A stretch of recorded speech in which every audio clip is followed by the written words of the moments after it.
Please rise and welcome the First Lady of the Republic of Rwanda, Her Excellency Mrs. Jeannette Kagame.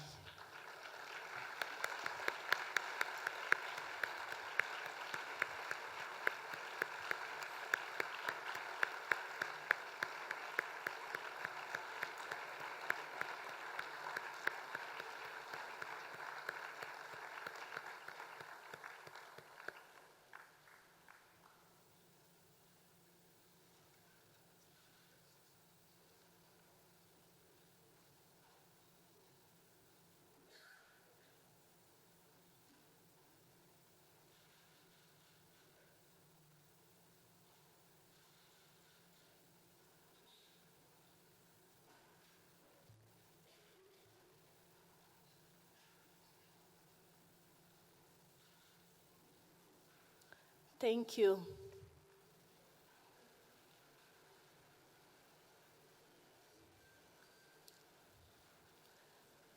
Good morning, ladies and gentlemen. My name is Dion Johannes, and I'm the Chief Conference Organizer for Women Leaders in Global Health Conference of 2009. Many of you know me from my emails, right? Yeah.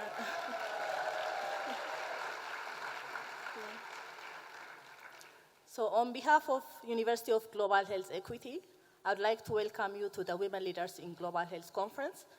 The University of Global Health Equity is honored to host the 2019 Women Leaders in Global Health Conference, and this is the first time it has been hosted not only in Rwanda, but also on the continent.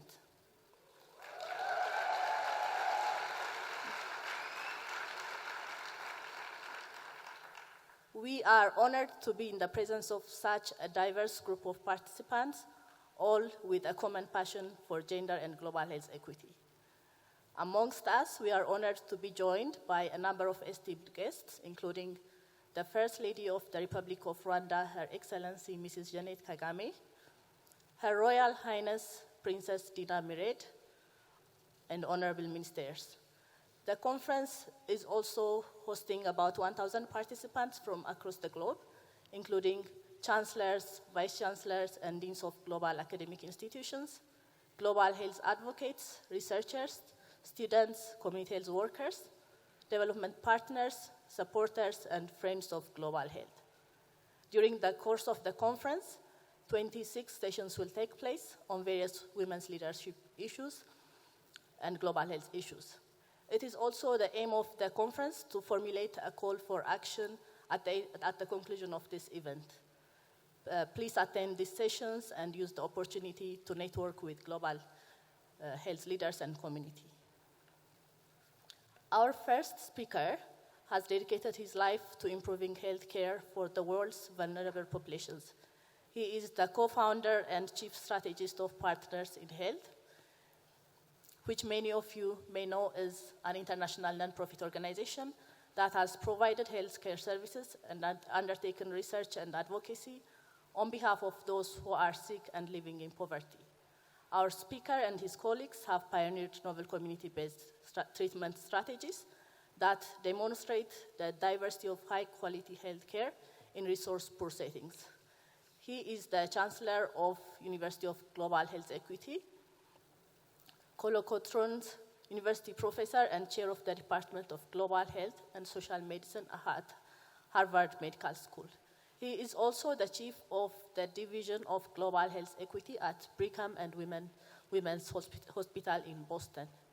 Please join me in welcoming Dr. Paul Farmer.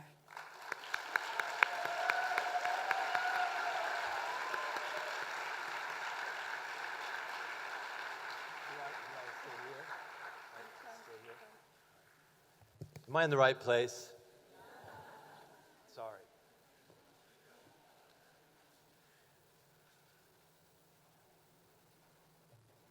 Good morning, everyone. This is a failing proposition.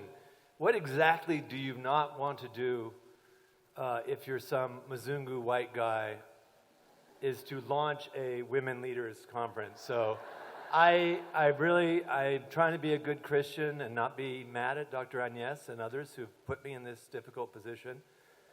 You need to only look at either side of me Talk about women leaders in global health. I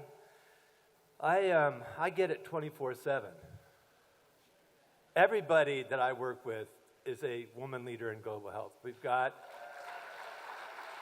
I've got my wife right there, who's been working on women's and girls initiatives for 25 years. Next to her, sorry, Joelle, but I ain't going that way.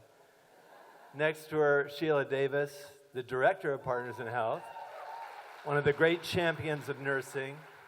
To my right, the First Lady of Rwanda, 30 years a health activist, launched the First Lady's Initiative on AIDS 20-something years ago, and then Mbuto Foundation, the world's greatest Minister of Health, no offense to anybody else, Dr. Diane.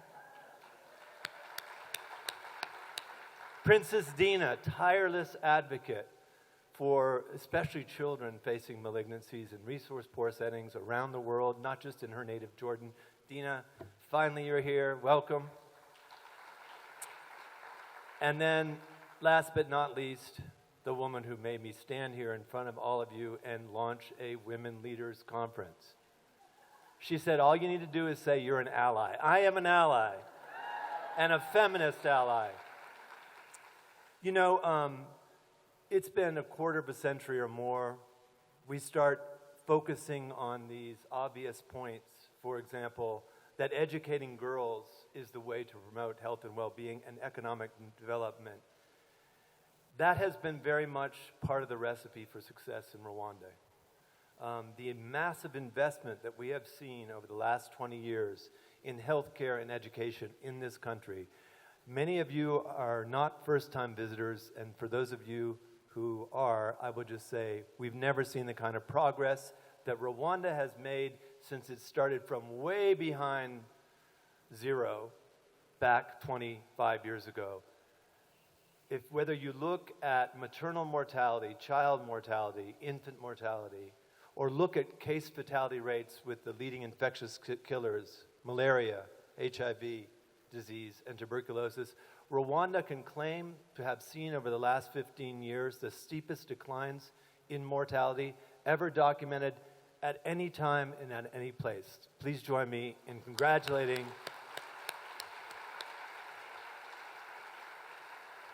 There is a lot of discussion, and this is not my place, being an ally, a lot of discussion about the role of women leaders in the advance of Rwanda over the last 15 or 20 years. These are vibrant matters, right? And we have seen again and again the role that progressive legislators can play here, the role that a progressive cabinet can play here, and the role having a champion as head of state and first lady, champions of investment in education and healthcare.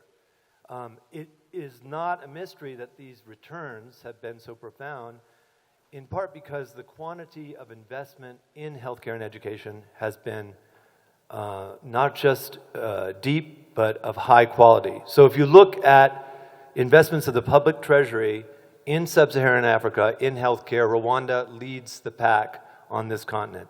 So again, this has been the result of careful policy and decision-making. Bravo, Rwanda. I'm just thrilled that the University of Global Health Equity could be part of sponsoring this. It made sense to me. You go from Stanford to London to Kigali. That makes perfect sense. That's a natural order of things. You represent 4 or 5 continents. I don't know if the penguins are here from Antarctica, but everybody else has shown up. And I am just so thrilled that we get to be part of this gathering, and I can feel the energy. I'm sure everyone else can as well.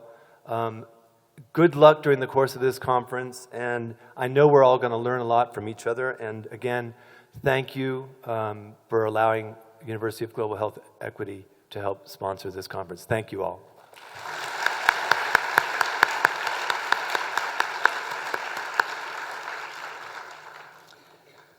Thank you, Dr. Farmer, for your inspiring words.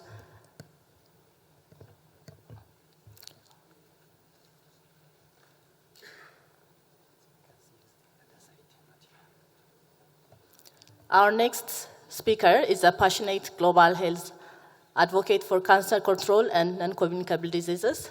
In 2018, she was elected as president of UICC, becoming the first Arab to have been elected in such a prestigious global post. As Director General of the King Hussein Cancer Foundation, she transformed the nonprofit into the most successful fundraiser for cancer control efforts in Jordan. She was the honorary chairperson of the Jordan Breast Cancer Program and serves as honorary ambassador of Harvard Global Health Win-Win Initiative. She is a recipient of many awards, such as the International Agency for Research on Cancer Medal of Honor and the Arab Woman Award 2018 for achievements in global leadership in cancer control. Please join me in welcoming Her Royal Highness Princess Dina Miret.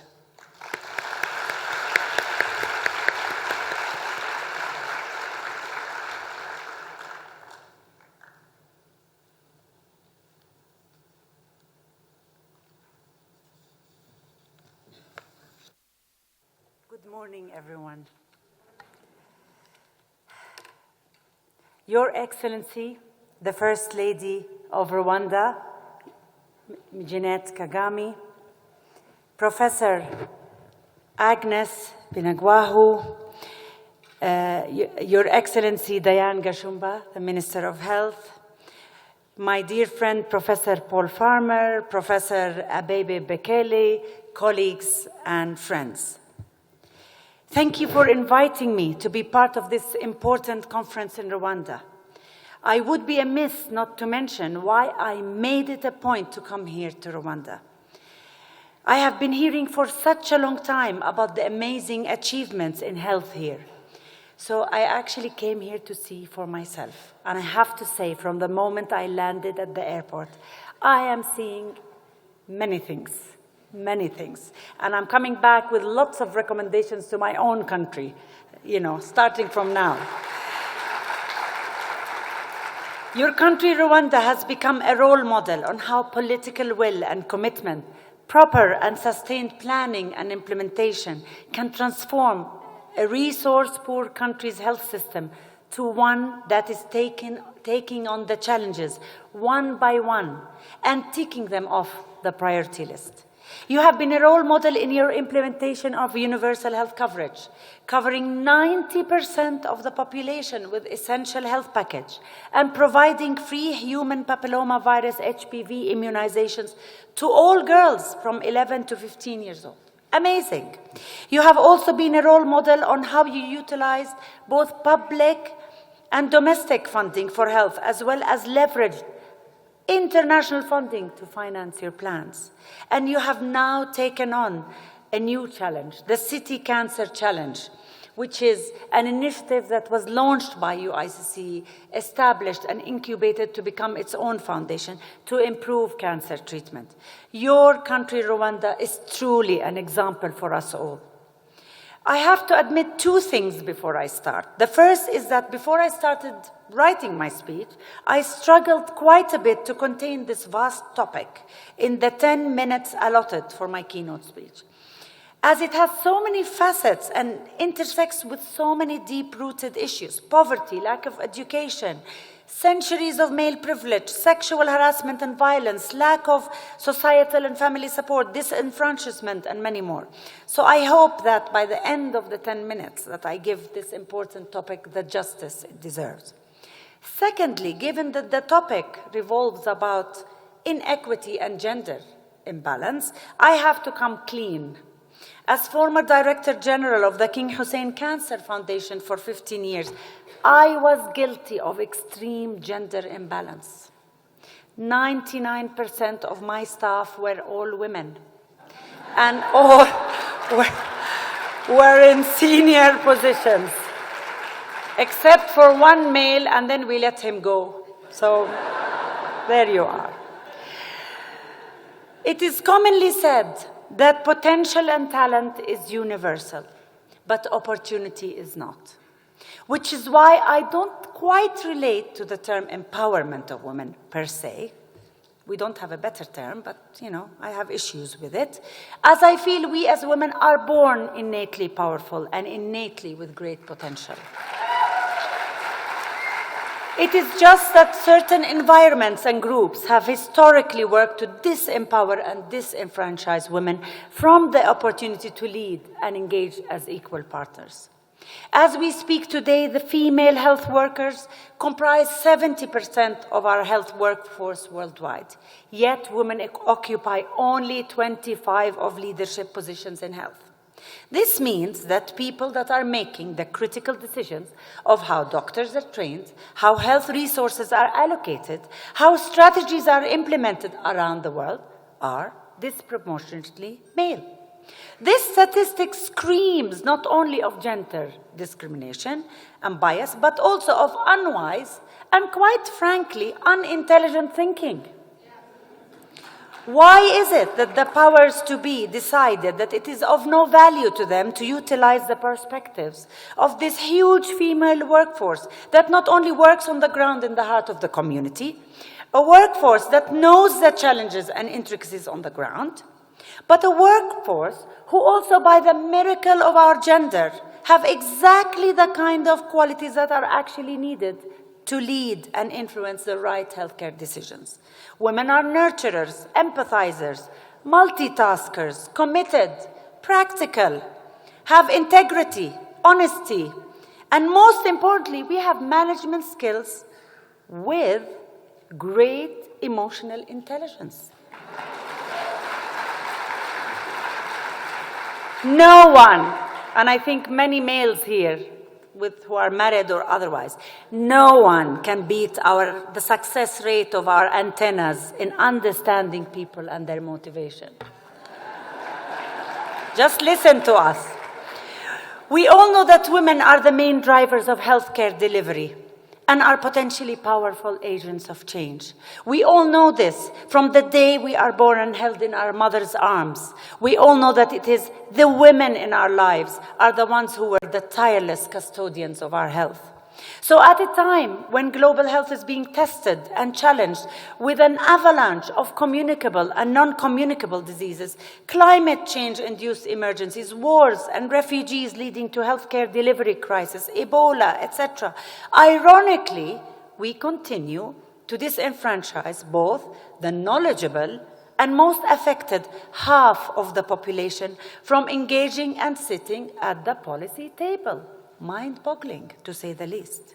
At a time when we talk about a global shortage of healthcare workforce of almost 18 million health workers projected by 2030, we continue to neglect the potential of half of our population and also devalue and underpay the ones we currently have. The gender gap in high-income countries is between the gender gap in payment in high-income countries is between 26 to 29%. God knows what it is in low and middle-income countries, especially where many work in the informal sector. At a time when we need to deliver health services to a segment that has specific needs, we choose not to engage the perspective, talent, and expertise of the very people who understand those needs of those we need to serve. It is absolutely unacceptable, unsmart, to say the least, unjust, and totally outrageous. So yes, I do support the inequity argument, as it is an inalienable human right to be heard and to participate, but I also invoke the economic and business imperative as the logical, common sense, and smart strategy to follow for a win-win outcome. So now that we know the question is, what can we do about it? What can we do to start having, we can do a lot, starting with having the honest conversation first. Hillary Clinton said, women all over the world speak the same language. That language is silence. Silence on a wrongdoing, maybe not silence in the home, but silence in the workplace. Silence on a wrongdoing is the ultimate gift for the wrongdoer. Silence renders the wrong act to become the new norm.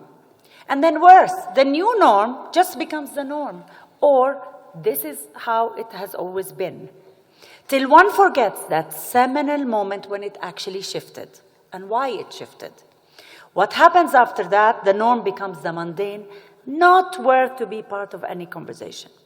And here I want to give an example of how one norm shifted to another.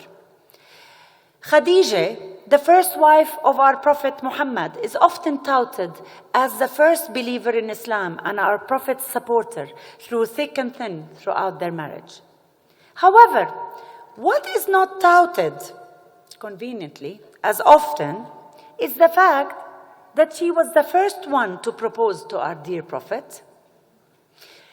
She was 15 years older than him, and that she was a famous business woman, famous trader, lady, owning and managing her own caravan, and that our dear Prophet, sallallahu alaihi wasallam, was hired by her.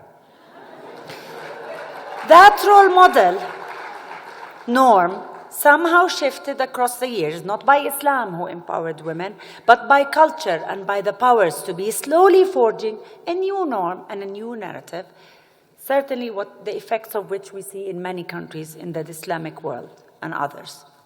So silence is not gold when it comes to gender inequity.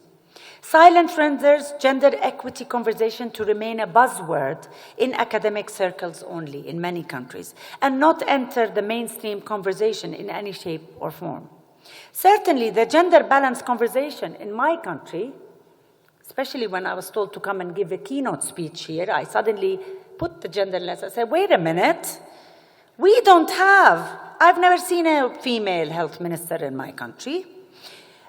And I've never seen, despite the fact that we do have so many female doctors and nurses, and the fact that actually 70 to 80% of our graduates in medicine are female. So we need to start to ignite and amplify the conversation, reminding people and policymakers that it is not right to surrender to the so-called norm, especially when it diminishes both the global health delivery potential and the basic human right of women.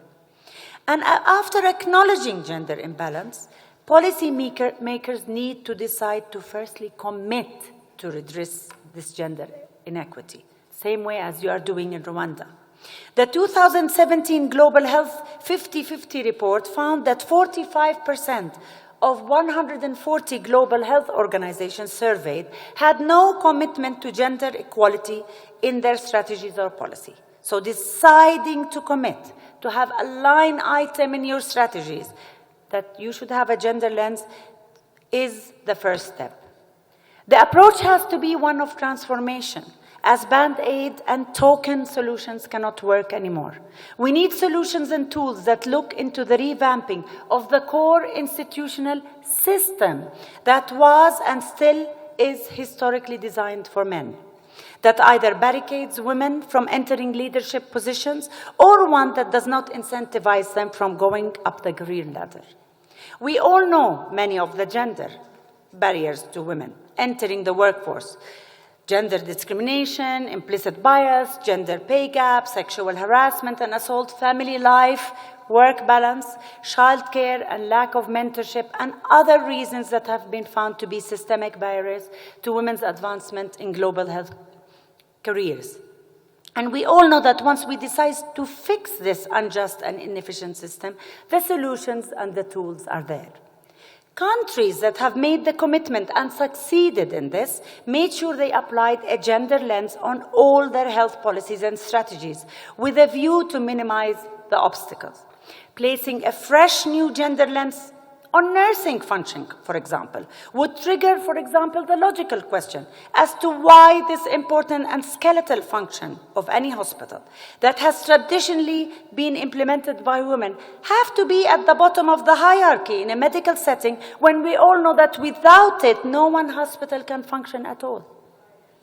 Breaking this traditional hierarchy that placed women's valuable contribution in a so-called lower grade could be a start. Something to think about. Other tools are available, from flexible and remote working hours, extended paternity leave, to reporting systems for sexual harassment and violence. In addition, many established individual gender-specific mentorship and leadership training to empower women, along with peer mentorship support groups to provide a safe forum to discuss and to talk about barriers. Further, those countries or institutions who had clear targets and KPIs to have a percentage of females in senior positions that they needed to reach by a certain date, for example.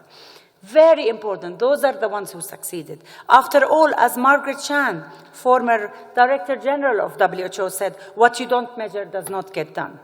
Mentorship for women for leadership positions is so important, as it makes that famous glass ceiling less opaque and less dense, where women can begin to look through it and visualize themselves as surgeons, as doctors, as policymakers, as heads of departments and health ministers. To shatter that glass ceiling, we need all hands on deck, men and women together, holding the ladder together, hammering at this glass ceiling every day and at every opportunity, so that humanity can save itself from losing out on this great force of good and potential. The solutions and tools are there if intent is there.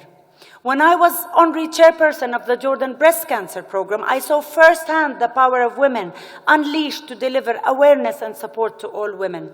I saw how educating one woman about the importance of early detection meant that one educated a whole family and a whole community.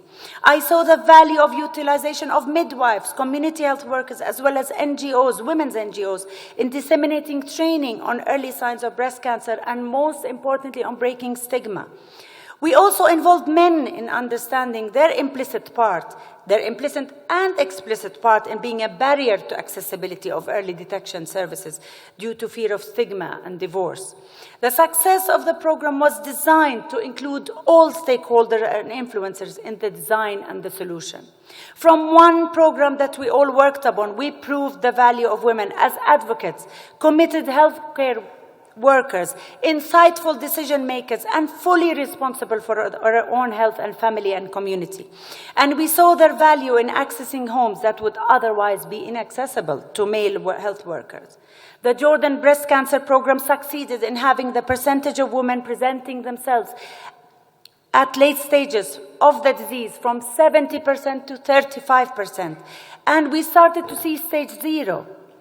The best national screening program in Jordan, it became the best national screening program in Jordan simply because women's voices and perspectives were included in all stages of the program. From decision-making to implementation on the ground, women took responsibility for their own health. What is important here is that the program showed that women, who are often portrayed as victims, are not only part of the solutions, but also the drivers for success. As a mother of 2 boys as well, I do not espouse only the rights of women in the health sector at the expense of men, as also men have different needs and also suffer disproportionately in other ways in accessing the health sector for their well-being. I call for a just, logical, and gender-balanced health system that empowers all and includes the needs of both genders. Universal health coverage provides a unique opportunity to include the gender lens while designing health systems and health financing systems. UHC that promises health for all will not be able to achieve its objectives without addressing gender equality, sexual and reproductive health and rights, and the role of women in the global health workforce. I am heartened to see many countries in Africa giving an extra focus on gender equity in the health sector. From Rwanda, Kenya, Ethiopia, and many others, the establishing of mentoring and networking platforms like the Boardroom Africa or the Gender Summit Africa platforms, and this conference, Women's Leaders in Global Health Conference, will surely change the narrative and the demographic in health sectors. Change is coming, my friends, whether you like it or not. Barbara Coloroso said, "The beauty of empowering others is that your own power is not diminished in the process." Let this be a reminder to our other half. Acknowledge and empower the valuable contribution of us women, as without us, you simply cannot hold up half the sky. Thank you very much.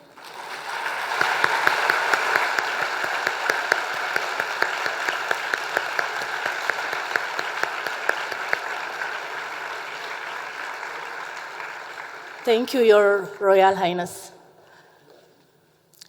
I know many of us are excited about our next speaker, who is a passionate and devoted person to uplifting the lives of vulnerable populations in Rwanda, particularly those of disadvantaged families.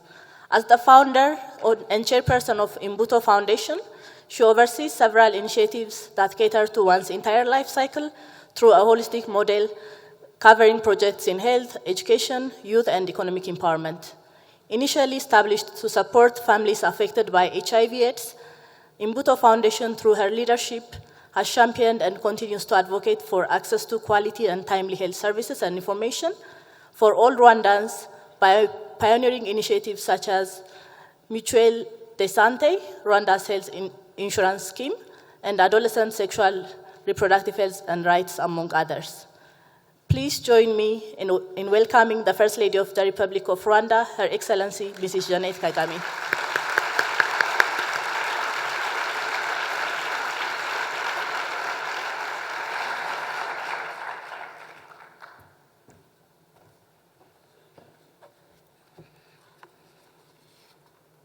Thank you.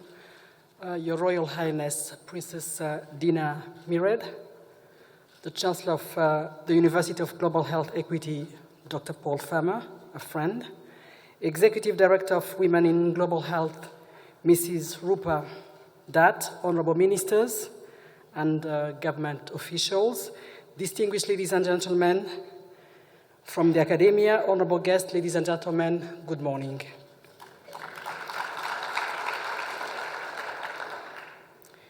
It is inspiring to join you all here today, and indeed a great honor for us in Rwanda to host this significant conference on women's representation and leadership in the health sector. Thanks to the University of Global Health Equity and the women leaders in global health initiatives, Rwanda has the opportunity to provide a platform for great minds like yours to deliberate upon and find solutions to the theme of the day. But before I begin, let me welcome you all, new and seasoned visitors to Kigali. I hope that beyond this conference, you'll free some time to experience and enjoy the offerings of our city in the land of 1,000 hills. Distinguished guests, quality healthcare is not the preserve of a privileged few, but the fundamental right of all citizens, regardless of their economic status, gender, race, disability, religious, and political inclination. To afford all human beings access to quality health services and care they need when they need them is to afford them dignity and control over their own lives. But to achieve this, however, we need more than strong policies, laws, and mechanisms in the health sector. We need the right people in the right places, making the right decisions at the right time to guarantee every individual's right to health. We also need diversity at the top, a leadership that is representative of the population it serves, and one that brings to light in the most accurate way possible and address the multifaceted nature of our health needs and aspirations. Ladies and gentlemen, in short, we need more women at the top.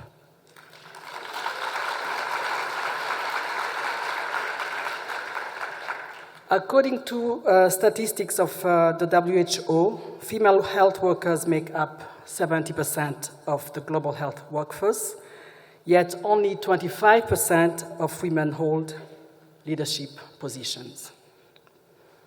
In Rwanda, for example, 50% of civil servants in the health sector are women, yet only 18% are specialists, a far cry from the 82% male specialists. Additionally, in Rwanda, women dominate primary health care, and to date, more than 66% of our community health workers are female, handling more than 50% of health conditions. These statistics highlight two sides to reality within the health sector. One, we do indeed have a significant number of qualified and experienced women contributing to the health sector, but we have not created the space for them to make decisions and voice their clearly informed opinions on what ought to be the solutions to the challenges facing the health sector. Distinguished leaders and partners, I humbly believe we ought to start by assessing the role of the woman in families across the world. The woman is often, if not always, the one expected to care for the well-being and health of her family. She'll be the primary person catering to the health needs of her husband, her children, and sometimes her own parents and siblings. And this natural predisposition for the woman to become her family's first caregiver, sometimes from a young age, shows us that she has some of the key prerequisite qualities we ask of health care providers, and namely selfishness and a sense of urgency and responsibility towards the well-being of those around her. However, as time passes by and this woman starts making decisions as to her future professional path, we notice that a significant few will be the ones pursuing a leadership position in health-related career. Distinguished guests, I believe the different topics to be tackled over these 2 days, therefore, will give us the platform to carefully dissect this gender gap in order for us to fully understand why women do not make their way up the health professional ladder in more significant numbers. Indeed, improving women's leadership in the health sector requires a multifaceted, multi-partner, and multi-sector approach as it speaks to the enforcement of gender equality and equity across the board. It begs the question of whether women in the sector are equipped with the right training and confidence to take on leadership roles, or whether the sector itself is ready to accommodate and promote the next generation of women leaders and health practitioners, and last but not least, whether the environments in which they work and live are conducive for them to live a balanced life. Indeed, how do we foster a friendly ecosystem for the woman who has chosen to pursue her calling, even if her profession will require an extensive education, followed by demanding work hours and time away from her family and other social obligations? Perhaps that's why so many of you female doctors choose to marry within your professions. I'm sure most of you are guilty of that. So how do we prepare the men to not feel threatened by a growing generation of women seeking leadership roles and thriving in them? I don't want to believe that you are threatened. You're too strong to be threatened. Ladies and gentlemen, the truth behind this matter is that the health sector, like the majority of other sectors, need to rid itself of its dominantly male perspectives. Health institutions and enterprises need to enable the manly female technicians to join the ranks of CEOs and leaders. The intimate knowledge that they possess of their fields stand to transform the sector as a whole. We can only do this by creating and availing opportunities for capacity building and training, especially on leadership, while learning to see beyond our narrow lenses and focus on what we stand to gain when we prioritize the needs of our community as a whole. We need to create strong female networks from which the next generation of female health practitioners can get the mentorship and guidance they need to take their careers to the next level, and by promoting platforms such as this conference that allows those concerned to genuinely discuss the common challenges and collectively come up with solid solutions. Honorable guests, looking at the list of discussions and sessions set to take place during these 2 days, I'm confident that we will all walk away with concrete ideas and implementable recommendations on how to improve inclusivity in this important sector. Let us be pragmatic in our quest to create a more unbiased world, a world that our future generations will fully thrive in, away from inequalities that have for too long been holding all us back. I thank you for your kind attention and wish you fruitful discussions.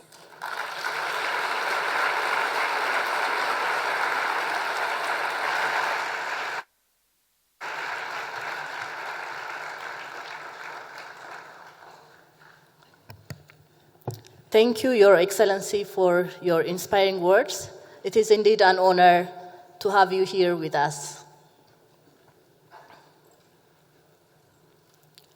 I would now like to welcome our dance group, Inganzongali, to perform for the opening.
nawe ndabakombozorwo ndabagorero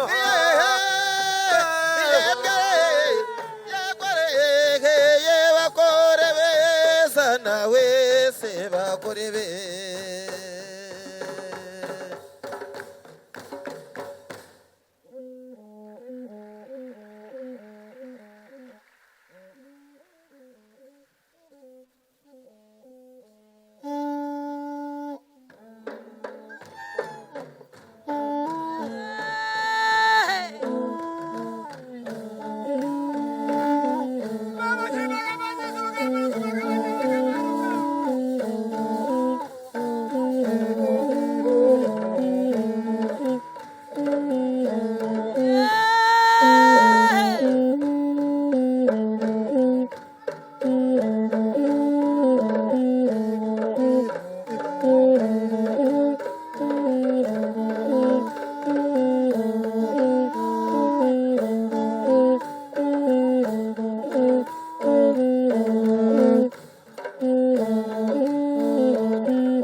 Hamene zane zochonyera muhubu. Yakwakaye. Yeah.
That was amazing.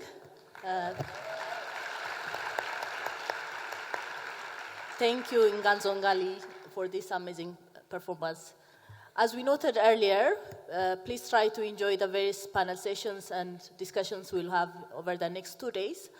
We will raise issues ranging from current trends and developments to women's health and the role of stakeholders in bringing more women to leadership positions.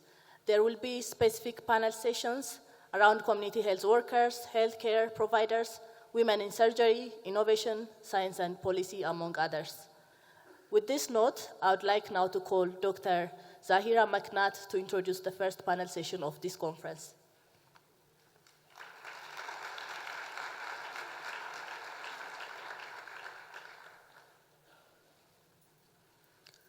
Good morning. How are you feeling?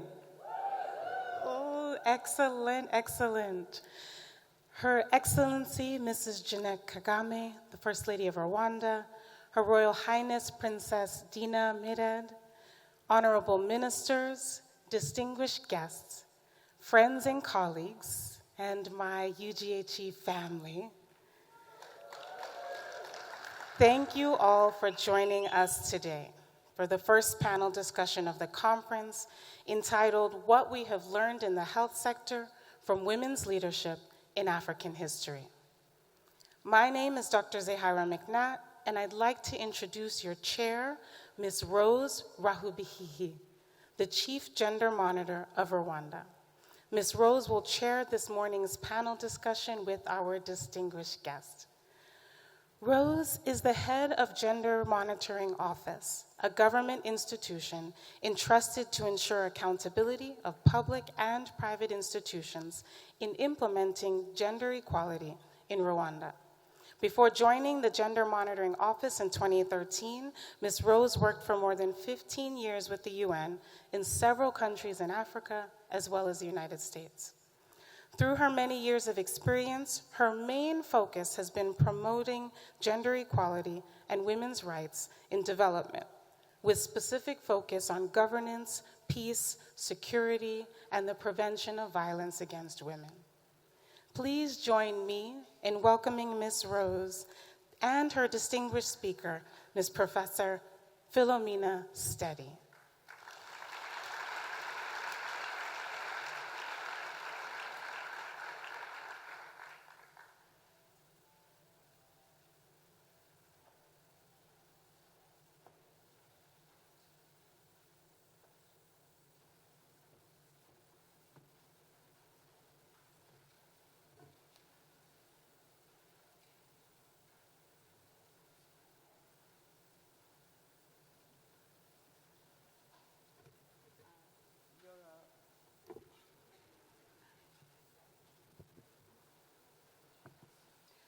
Your Excellency, First Lady of the Republic of Rwanda, Her Highness Princess Dina Mired, Honorable Ministers, distinguished head of academic and health institutions, ladies and gentlemen, good morning.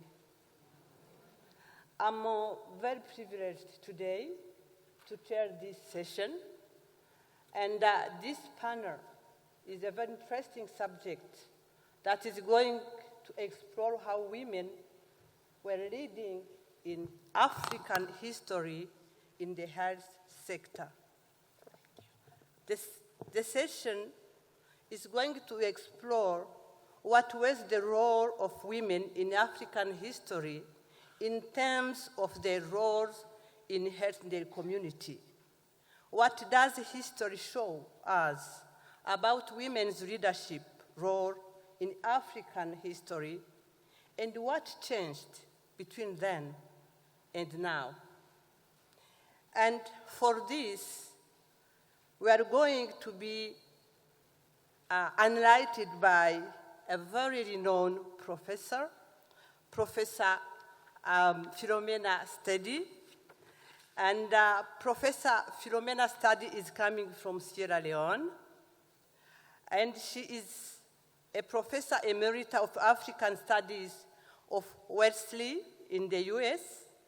She received her doctorate of socio-anthropology from Oxford University, and she has taught at several universities, including here, Boston, Sierra Leone, and the California State University in Sacramento, where she has been also the chair of the Women's Studies program, and she is currently working on a research project on maternal mortality in 3 countries. Dr. Steady was also the deputy director of the Division of the Advancement of Women at the United Nations. She has served as a special advisor on a very different advisory board on gender equality and advancement of the women. She is the founding also and a member of the Association of the African Women of Research and Development. She has authored and edited several books, including the award-winning The Black Women Cross-Culturally, Women and Collective Action in Africa, Environment Justice in the New Millennium, and Women and Leadership in West Africa. Her research and teaching interests include medical anthropology, women and development, African feminism, African women leadership, and a critical analysis of gender theory and gender systems. But there's still more. Dr. Study asked me to say two things more. And this is that she's married to a wonderful husband called Henry Study, and she has 2 children. But most importantly, she wants you to know that she has a special skill. She is a dancer.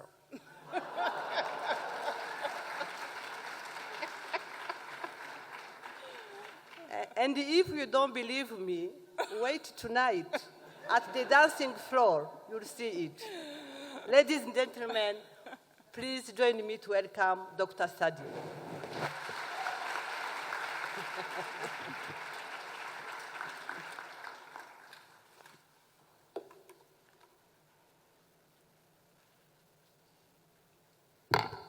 Thank you very much, Rose, for that lovely introduction.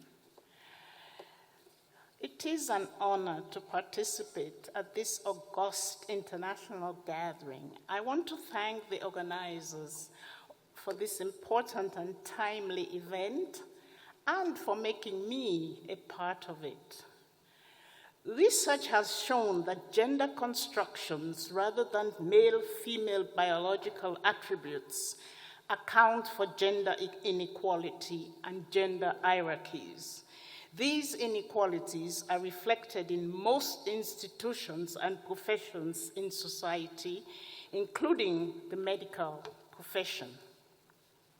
The United Nations held 4 international conferences from 1975 to 1995 with the aim of ending gender inequality and promoting the advancement of women, especially in leadership and decision-making roles. Although some progress has been made, much more remains to be done to achieve full gender equality, especially at the higher levels of society and in leadership and decision-making positions. The challenge for women and leadership is a global one. The International Labour Office has noted that although some women have made progress in decision-making in both the public and private sectors, they hold only about 10% of the highest public and private executive positions. Only 30 of 190 countries in the world show female representation in legislative assemblies at 30% or more. The world average is 23%. It is clear that some of the work of the UN 4 conferences on women is being carried out in the health field by many organizations, including the women's leaders in global health conferences. Compliments are due to the initiators and organizers of these important global events that will identify the obstacles to women's leadership in the health sector and accelerate progress in this area. Female leadership in executive and decision-making positions is indigenous to Africa. Research shows African women wielding power and decision-making authority and exhibiting the genius of leadership in many societies. The history is replete with legendary leaders and warrior queens, like Queen Candace of Ethiopia of the 3rd century. In fact, most of them were called Candaces. They were very powerful women. Queen Zinga of Angola of the 17th century, and Queen Amina of Zaria in Hausa land of the 16th century, and so on. Female leadership is therefore part and parcel of African statecraft. It is buttressed by the link between motherhood and its matriarchal derivative with leadership. In the African context, motherhood and leadership are intrinsically and symbolically linked. I want to just focus a bit on Queen Amina. She ruled Zaria Kingdom in the now Hausa-dominated northwest Nigeria around 1536. Her case is instructive. She was known as a legendary warrior queen who conquered and expanded her territory. According to the Nigerian scholar Agbese, quote, "The context of Queen Amina's leadership was pre-colonial Nigeria, where men did not feel threatened when women were in powerful positions, as it was usually understood that they deserved to be there because of age, kinship, or merit, not gender. Women could even oust men who were not performing their duties effectively." While, not a bad idea. While socially and economically pre-colonial Nigerian societies clearly delineated women's and men's role, it did not preclude women from asserting their authority or themselves. Another form of indigenous African women's leadership that is still prevalent today among the Swazi of Swaziland and the Ashanti of Ghana is the Queen Mother model of parallel leadership. In this type of constitutional arrangement, a dual monarchy is created whereby the king and his mother, or in some cases his sister, rule jointly. Power is not concentrated, but diffused in two directions, and both the king and his queen mother have their own court, their own council, their own military, and control separate strategic resources. Ashanti queen mothers of Ghana became legends in their time for standing up to the British colonial rulers and colonialism. Nana Ya Ashantewa of Edwoso was probably the most famous. Her reign was from 1887 to 1900. In recent times, we have witnessed African women leaders in Western-derived political systems following the Westminster parliamentary model. In Rwanda, you have Agathe Uwinilingiyama, who was former vice president. Unfortunately, she was assassinated. Liberia produced the first female elected president, former President Ellen Johnson Sirleaf. Oh, I'm so sorry. Technical people, help me. I don't know. Can the tech people help me out, please? Will you please show me the slide of President Ellen Johnson Sirleaf? There she is. Okay, thank you. As we know, she also received the Mo Ibrahim Prize for Leadership. This is given to former presidents and heads of state who actually leave office.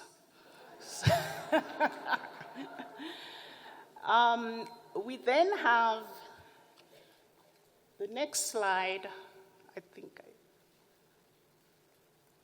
of a current president of Ethiopia, Saleh Woke Zaude, which is of credit to Ethiopia. As we know, Ethiopia hosts the Organization of African Unity. And the African Union is very much part and parcel of that evolution. At this point, I would like to give a special recognition to Rwanda for the global contribution it has made to female leadership in government and health.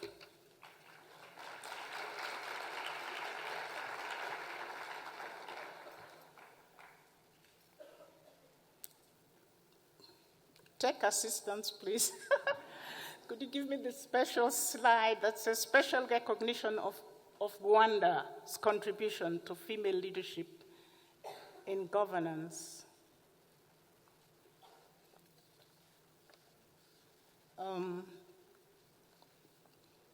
The slide. Okay, I'll read it. After this one. Next slide. Next slide. Okay. Oh dear. What happened? What happened? Okay. Rwanda leads the world in the number of women in parliament, with a record-breaking percentage of 61% female representation in 2018, according to the Interparliamentary Union.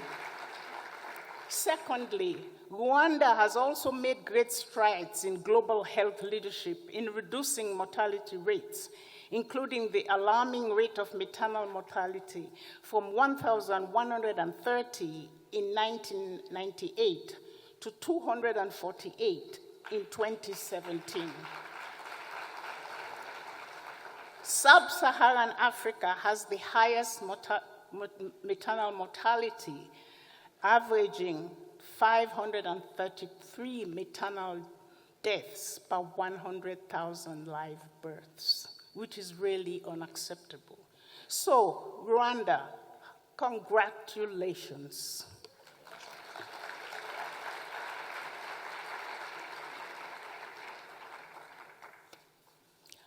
So African women have also been making history in terms of their role in healing systems.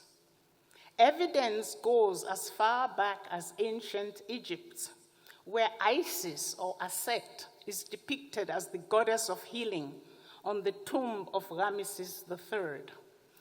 Both men and women are leaders in ethnomedicine, but women healers covered a wider range, since they are mainly responsible for the cultural management of pregnancy and childbirth, and had medical knowledge about the health of infants and children. In fact, even in the West, midwives and female leaders, once known as, quote, wise women, dominated healing for many centuries before the advent of the biomedical model and the domination of male physicians in this field. There are two main types of traditional healers in Africa, namely the diviners and the herbalists. And both types involve men and women. Herbal treatments are most popular, but diviners also use herbs in their healing. Sangomas are powerful spiritual leaders and decision makers found in Southern Africa, with a high percentage of them being women. Is it possible to project the slide of the Sangomas?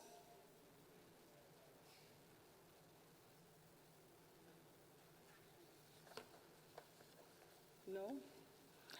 One study of a Sangoma woman healer in Swaziland shows how her power and leadership are increased by her healing prowess.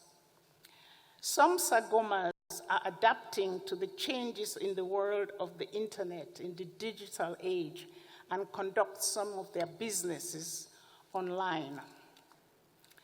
Traditional healers make decisions for a living. In these decisions, gender is irrelevant. Many healers practice under their own authority, devoid of hierarchies and models of domination in terms of knowledge acquisition and dispensation. Decision-making rests on consultations with the female and male ancestors who provide the knowledge to the healers through interaction in a trance. In fact, in some cases, the female Sangomas have more power than male Sangomas. According to Sibisi, a noted South African anthropologist, women assume preeminence in these rituals. Among the Zulu healers, the special and very close contact with the spirit is reserved for women only.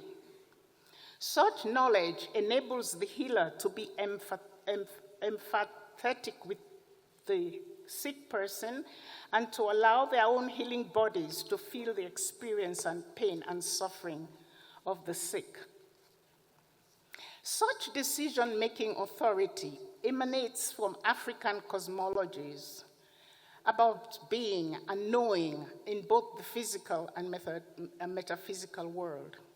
In African cosmology, there is often a supreme god who has been interpreted as male, but whose characteristic, according to Mbiti, the noted Kenyan philosopher and scholar of African religions who passed away recently, not all African deities are gendered. The supreme god is assisted by lesser gods and nature spirits and closely consults with the ancestors. Closer to the earthly people are the earth goddesses who have supreme power over life and death, and to whom all humans show deference, regardless of gender. Through what is known as the female principle, the earth goddess is clearly a leader of men and women and is often assisted by priestesses. Since earth goddesses control life and death, they and their mortal priestesses are the chief decision makers and leaders in matters of sickness, health, healing, and death. Significantly, the cultural management of pregnancy and childbirth have been in the domain of women healers as decision makers and as important members of society. In many countries in Africa, most births are done by traditional birth attendants. In 1978, the World Health Organization incorporated traditional medicine into its work on primary health care. Traditional medicine is often termed alternative or complementary medicine in some countries. According to the World Health Organization, 1/3 of the population lacks access to essential medicines and the provisions of safe and effective traditional and alternative remedies could become an important way of increasing access to healthcare services by making use of traditional healers. Why do we have a system where there is so much apparent male dominance in the health sector? Well, there are several reasons for this. One is the social construction of gender. Gender inequality has not always been the norm in Western societies with regard to medicine. According to Erin Feich and English, in the book titled Witches, Midwives, and Nurses, A History of Women Healers, women have always been known as healers in the role of midwives, nurses, counselors, and pharmacists. Medicine, she says, is part of our heritage as women, our history, our birthright. In fact, women professionals in the United States have been regarded as the backbone of the health industry. However, despite increases in women professionals as physicians, who now make up about 40%, only 16% of leadership and decision-making positions in administration are held by women. The same is true of countries in Europe, Latin America, Asia, the Middle East, and Africa. At the same time, it is worth noting that some women in Africa have held high positions in the health sector. These include your very own Dr. Agnes Binagwaho, Vice Chancellor of the University of Global Health Equity in Rwanda and former Minister of Health, Sharon Kapambwe, Director of Zambia's Ministry of Health, Non-Communicable Diseases Department. And in my country, Sierra Leone, a number of women have served as chief medical officers. These are Dr. Belmont Williams, Dr. Marcella Davis, and Dr. Priscilla Nico. So we need to look at why we have this continuing problem of gender biases in the medical profession. Why there continues to be a gender glass ceiling that is alive and well and kicking in the leadership ranks of the health sector. The women's healthcare movement in the United States started in the 1970s and has been fighting very hard for gender equality and to retrieve women central leadership and decision-making roles in the profession. The emphasis is on women's agency and ownership of women's bodies in the healing arts, as well as in leadership and decision-making positions in the medical fields. Their struggle for gender equality involves deconstructing the gender-based discriminatory practices and hierarchies that have kept decision-making and leadership positions dominated by men in the medical profession. A number of studies have been conducted and published in journals like Lancet and other medical journals, trying to explain why there is this persistence of gender inequality, especially in terms of leadership in the health sector. These are some of the findings. One has to do with the difficulty of reconciling what is sometimes called work-life balances. That is, for women to successfully combine their professional work with their domestic responsibilities.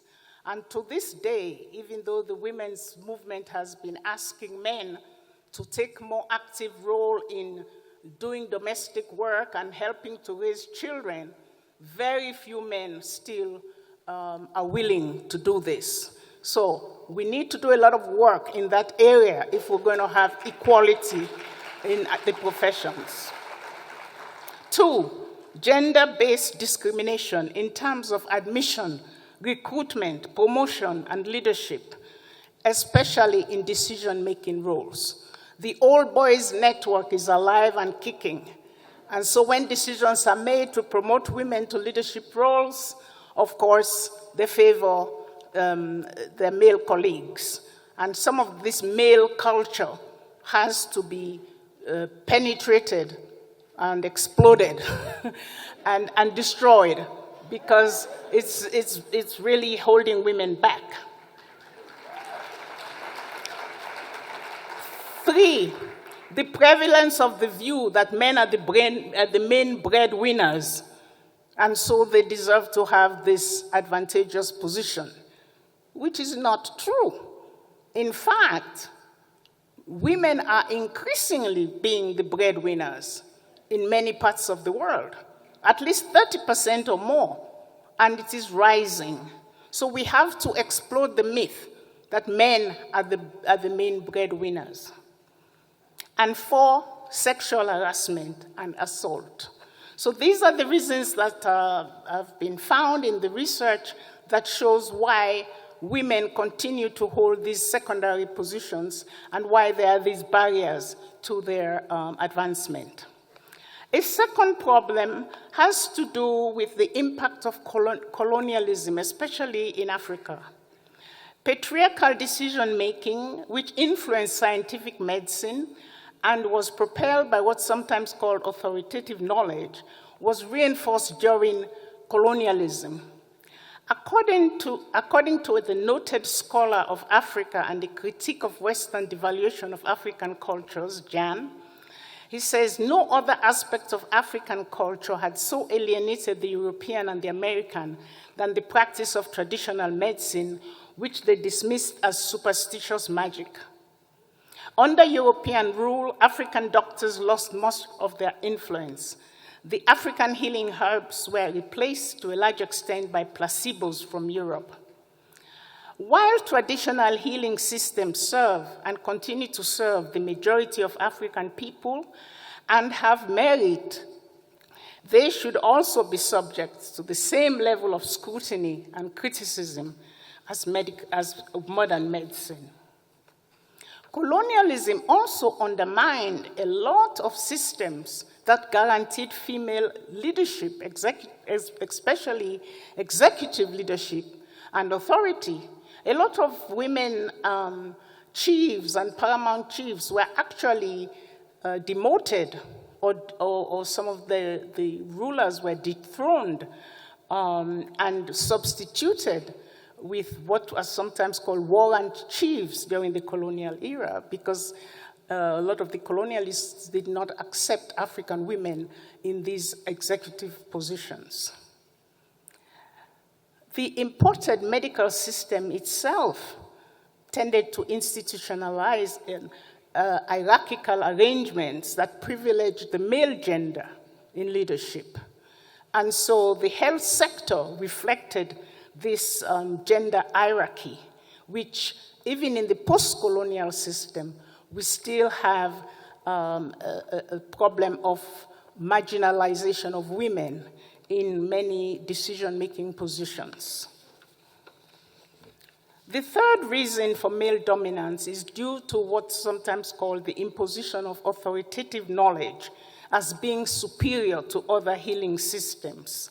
This is primarily derived from Western medicine and dominated by men. Frequently, when you have multiple systems, or what's sometimes called medical pluralism, you have a hierarchy developing whereby one takes a prominent position. And so what happens is authoritative knowledge that comes from Western scientific and cosmopolitan medicine tends to dominate other systems and creates this hierarchy. So frequently, one kind of knowledge gains ascendance. The devaluation of non-authoritative knowledge system is one mechanism by which hierarchical social structures are generated, maintained, and displayed. So what we have here then is the medical system mirroring society and all of the hierarchies that it represents and all of the inequalities that it represents.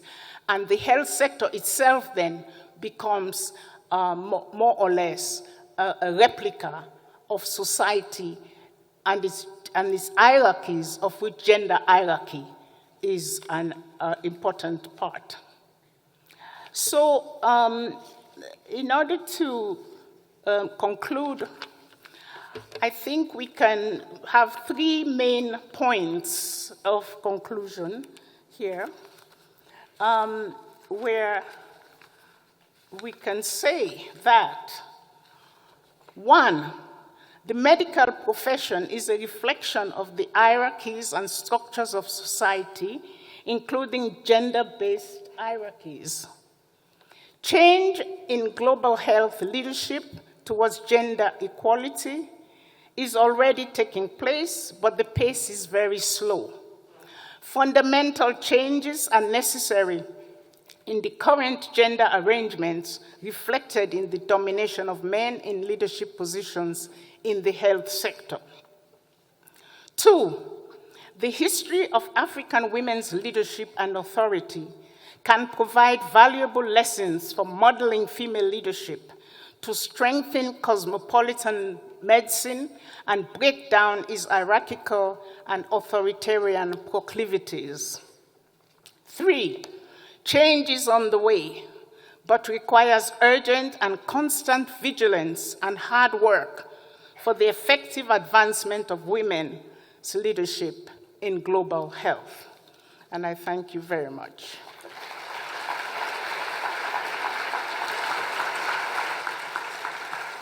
Thank you so much. Thank you. Thank you. Thank you so much, Professor Philomena, for taking us through the African history and showing us that, contrary to what we think, women have been leading in African history. But we see that there have been changes, and those changes, especially in the health sector, are not really positive towards women's leadership. We are going to open the floor and receive questions and contributions, and Zara, you will take us through this section. Thank you. Thank you so much. Please join me in thanking Professor Philomena and Ms. Rose thus far.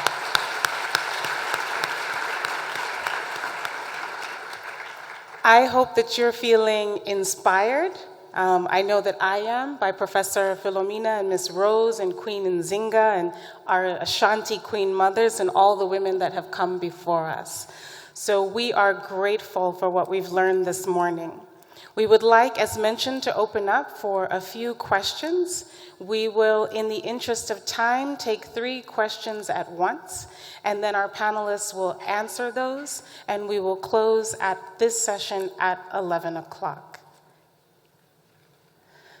So I am looking around for some of our support on getting questions and answers at this point in time.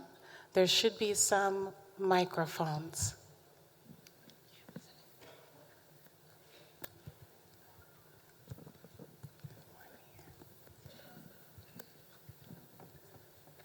Our first question.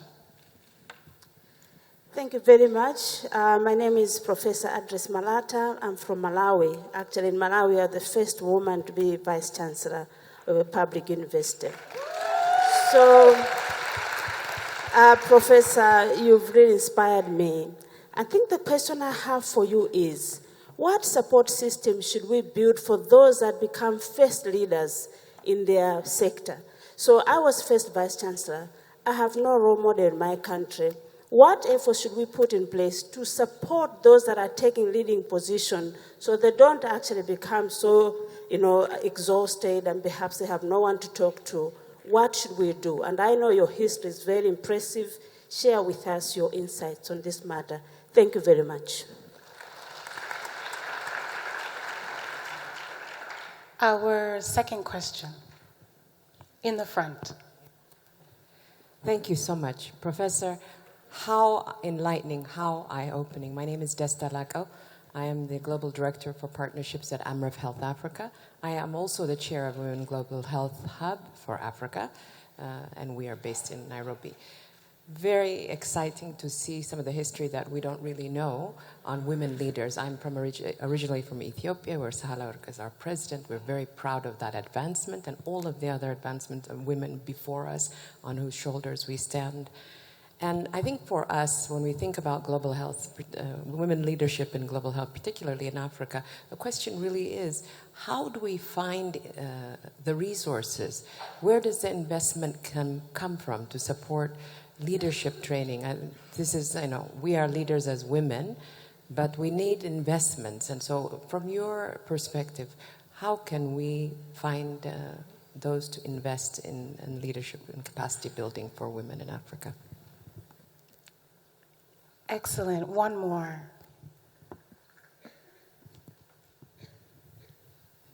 Towards the middle. Can we have a microphone? Yes. Thank you. My name is Mariam Tahir. I'm from Somalia. I really like I haven't known that we have a great leadership back history. And when I look to the Somalia and I look to the Africa, we don't have our narratives. We are not owning our narratives. Maybe you speak today, but how we can build a network that can support me, because I'm coming up to the ladder of the leadership, and I don't see anybody, maybe in the leadership, in the presidential or something like that, but in global health, I can't see who is inspiring me. The role models, maybe I have Aden in Somaliland, but how we can change our narrative as an African woman to build our network and support each other and lift each other in global health. Excellent. Thank you so much for this round of questions. I am going to hand it back over to our panelists, and I think we've heard some questions about what support should be in place, how do we find the resources for leadership training, and how do we build these powerful networks. So I'll hand over to our guests. Okay, yes, thank you for those questions. I think some work is being done on the ground in terms of opening spaces for women to form organizations. This happened especially as a result of the 4 United Nations World Conferences that I mentioned. But I think also the end of the Cold War opened up political space. The whole momentum for democratization has sparked up a lot of mobilization efforts in Africa. And I think women have seized these opportunities to form organizations, to form support systems. I think where we still have a major problem is the whole area of work-life balances. In the African context, we do have sort of informal systems with the extended family and extended kinship relationships, whereby people support each other in rearing children and in domestic work and responsibilities. But these systems are breaking down. And so we need to figure out a way in which the state itself can be involved in helping women have these support systems so that we have better daycare centers, better facilities for working mothers, maybe giving them breaks during the working hours, or having more flexible working hours, doing shorter, more opportunities for part-time work. I think we need to be more creative in how we provide these support systems. As for resources for leadership training, there are quite a few leadership training centers in Africa now. A number of them seem to be focused on training women for political roles, that is, political roles in modern parliamentary systems. I think leadership training itself is one that probably will be most effective in the educational system, in the schools. And I would like to see more of the curriculum devoted to leadership training. There is a very progressive university in Ghana called Ashesi University, and leadership is built into the curriculum. So regardless of what your major is, whether it's engineering or social science or the humanities, leadership is part and parcel of your training. I think we should begin to mainstream leadership. We should begin to think of it in those terms. And once you do that, then the resources will follow for leadership training.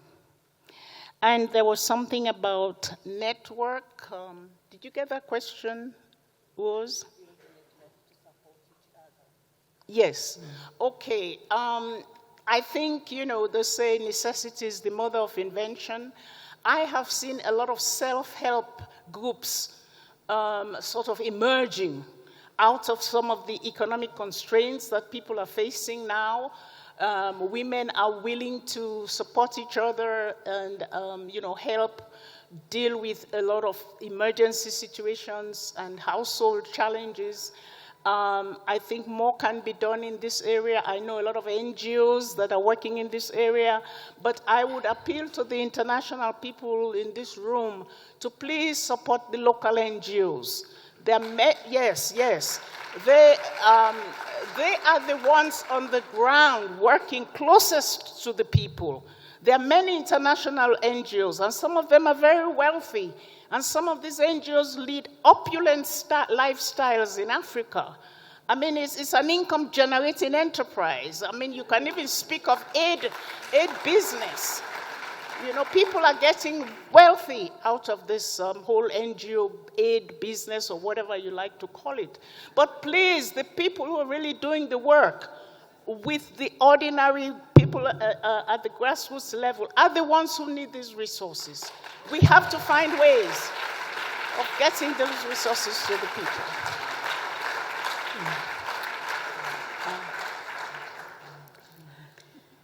Excellent. Thank you so much. It's been such a pleasure to listen to both your presentations, but also the back and forth with the audience. Unfortunately, in the interest of time, we do not have any more moments for the Q&A here, but we encourage you to continue asking questions throughout the morning and during the breaks. Please join me in thanking again Professor Philomena and Ms. Rose for their contribution to the morning. Wonderful. Such an excellent opportunity to center us in the history of African women and the continent. I'd also like to thank all of you for joining us this morning and offer special gratitude to our esteemed guests, Her Excellency, Mrs. Jeanette Kagame, Her Royal Highness, Princess Dina Mired.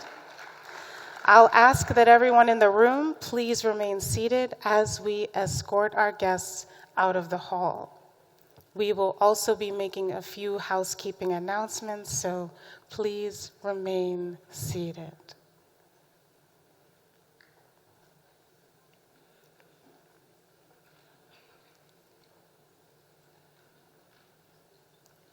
Thank you again to our presenters and to our guests.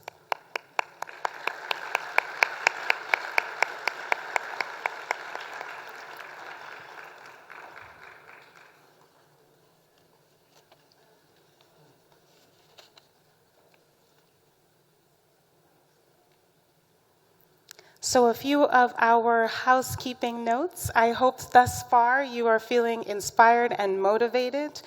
We do ask that all mentors for the mentorship breakfast at the end of this session, please meet at this podium with Dr. Yodi. We also want to highlight for each of you in the room to make sure that you have this brochure to help guide you through today and tomorrow. We are excited about the content of this material and want to make sure everyone has the right schedule. So please make sure you have this brochure, and if you're a mentor with the breakfast, join us at this podium. Thank you so much for your time. Enjoy the rest of the morning.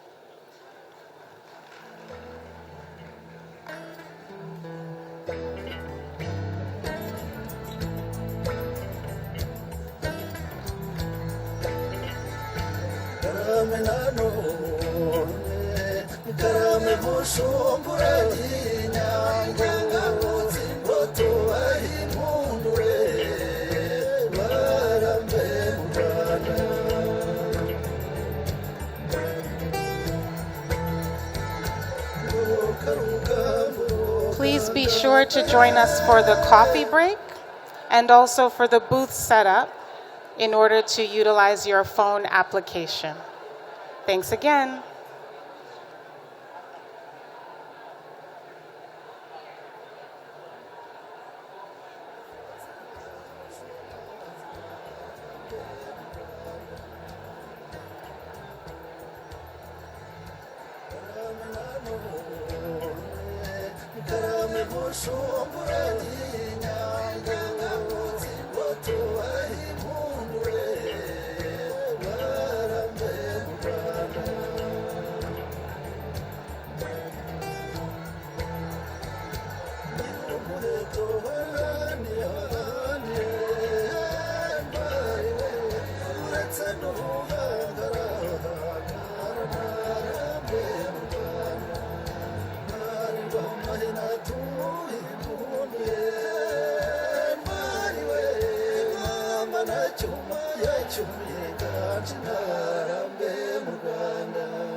Shangura, shema ry'Urwanda narambe mu Rwanda naciye mu Rwanda ntavumera ntwariwe ababyeyi basubiza ingobyi mu bwonko narambe mu Rwanda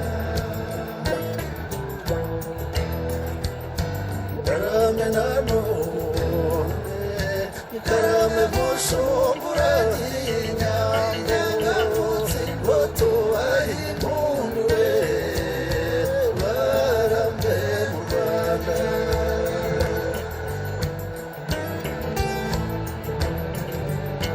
Ngera ukami maza amakenga ntwariwe imfura y'umunyamagenge mu Rwanda barambe mu Rwanda Karame nanone Karame mushumbura y'inyange ngavutse ngo tubahe impundu we barambe mu Rwanda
Hi. Okay. And Flavia.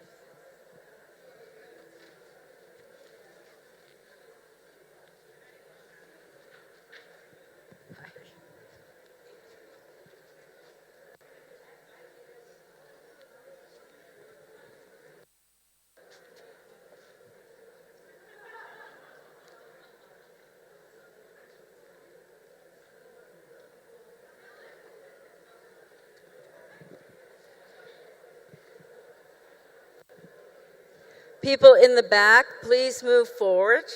One more time. It's like hurting here. I hope it's it.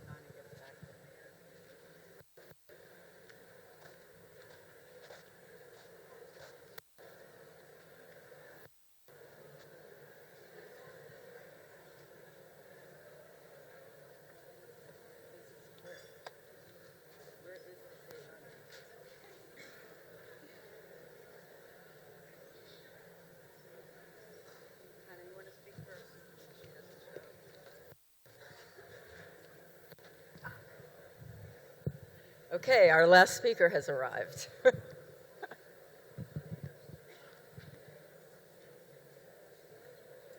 Okay. Good morning. Hello, are you there? Good morning. I'm going to try to make this more intimate because this is just a ridiculously large room. My name is Michelle Berry. I'm the Senior Dean for Global Health at Stanford. I'm also the past president of the American Society of Tropical Medicine. I'm the incoming chair of the Consortium of Universities doing Global Health, and I sit on the boards of the National Academy of Science in the United States and UGHE in Rwanda. I want to share a dirty little secret with you that is often kept from most women and some men. And that is how nomination and elections into societies and organizations are often the academic currency of advancement in the academy and at institutions. They become places to network, to develop a cohort of like-minded researchers, and to highlight your work nationally and internationally, especially for letters of recommendation to get you promoted.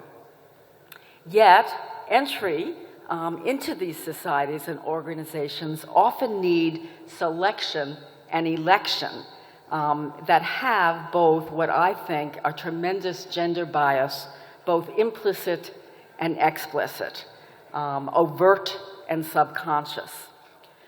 We have assembled a marvelous panel of leaders from societies, organizations of research, and prominent research institutions in Rwanda to discuss how we can radically change the paradigm and implement zero tolerance for bias and sexual harassment in these societies. So I'm going to introduce our panelists. I'll start with Isyavani. Isyavani Naker is from the African Academy of Sciences and Director of Strategy and Partnerships. Dr. Flavia Senkubuge, you want to raise your hand, Flavia, is the President of the Colleges of Medicines of South Africa and Vice President of the African Federation of Public Health Associations. Dr. Hannah Valentine is the Chief Officer for Scientific Workforce Diversity at the NIH in the US. Dr. Rupa Dutt is the Executive Director and Co-Founder of Women in Global Health. And our brave man, Dr. Phil Cotton, is the Vice Chancellor of the University of Rwanda. Isyavana, take it away. Just to give you some of the logistics of this panel, I've asked each of the panelists to spend 5 to 7 minutes describing themselves, their positions of leadership, and talk about how they have actually challenged gender bias in their institution. They'll have 5 minutes each, but then I want to really open it up for discussion and sharing. So Isivani, go ahead. So, can you hear me? As the Director of Strategy and Partnerships at the African Academy of Sciences, I am the first director, female director at the Academy. The Academy has been in existence for 30 years. It's had, since then, 5 male presidents. It started very small with the executive director. It's never had a female executive director. My role is a new role. So alongside an executive director and a director of programs, I form part of the senior management team. And at that director level, I'm the only woman that has ever been in a director role then at the Academy. But even more concerning than that is the nature of the Academy's membership itself, which speaks to exactly what Michelle was speaking about, is that if you look at the makeup of the Academy, which is representing and recognizing the most eminent scientists on the African continent, and a lot of them are members of national academies, so it is a reflection of national academies in Africa as well. And there we have 87% male and 13% female representation of our fellows. And this has been very concerning for us.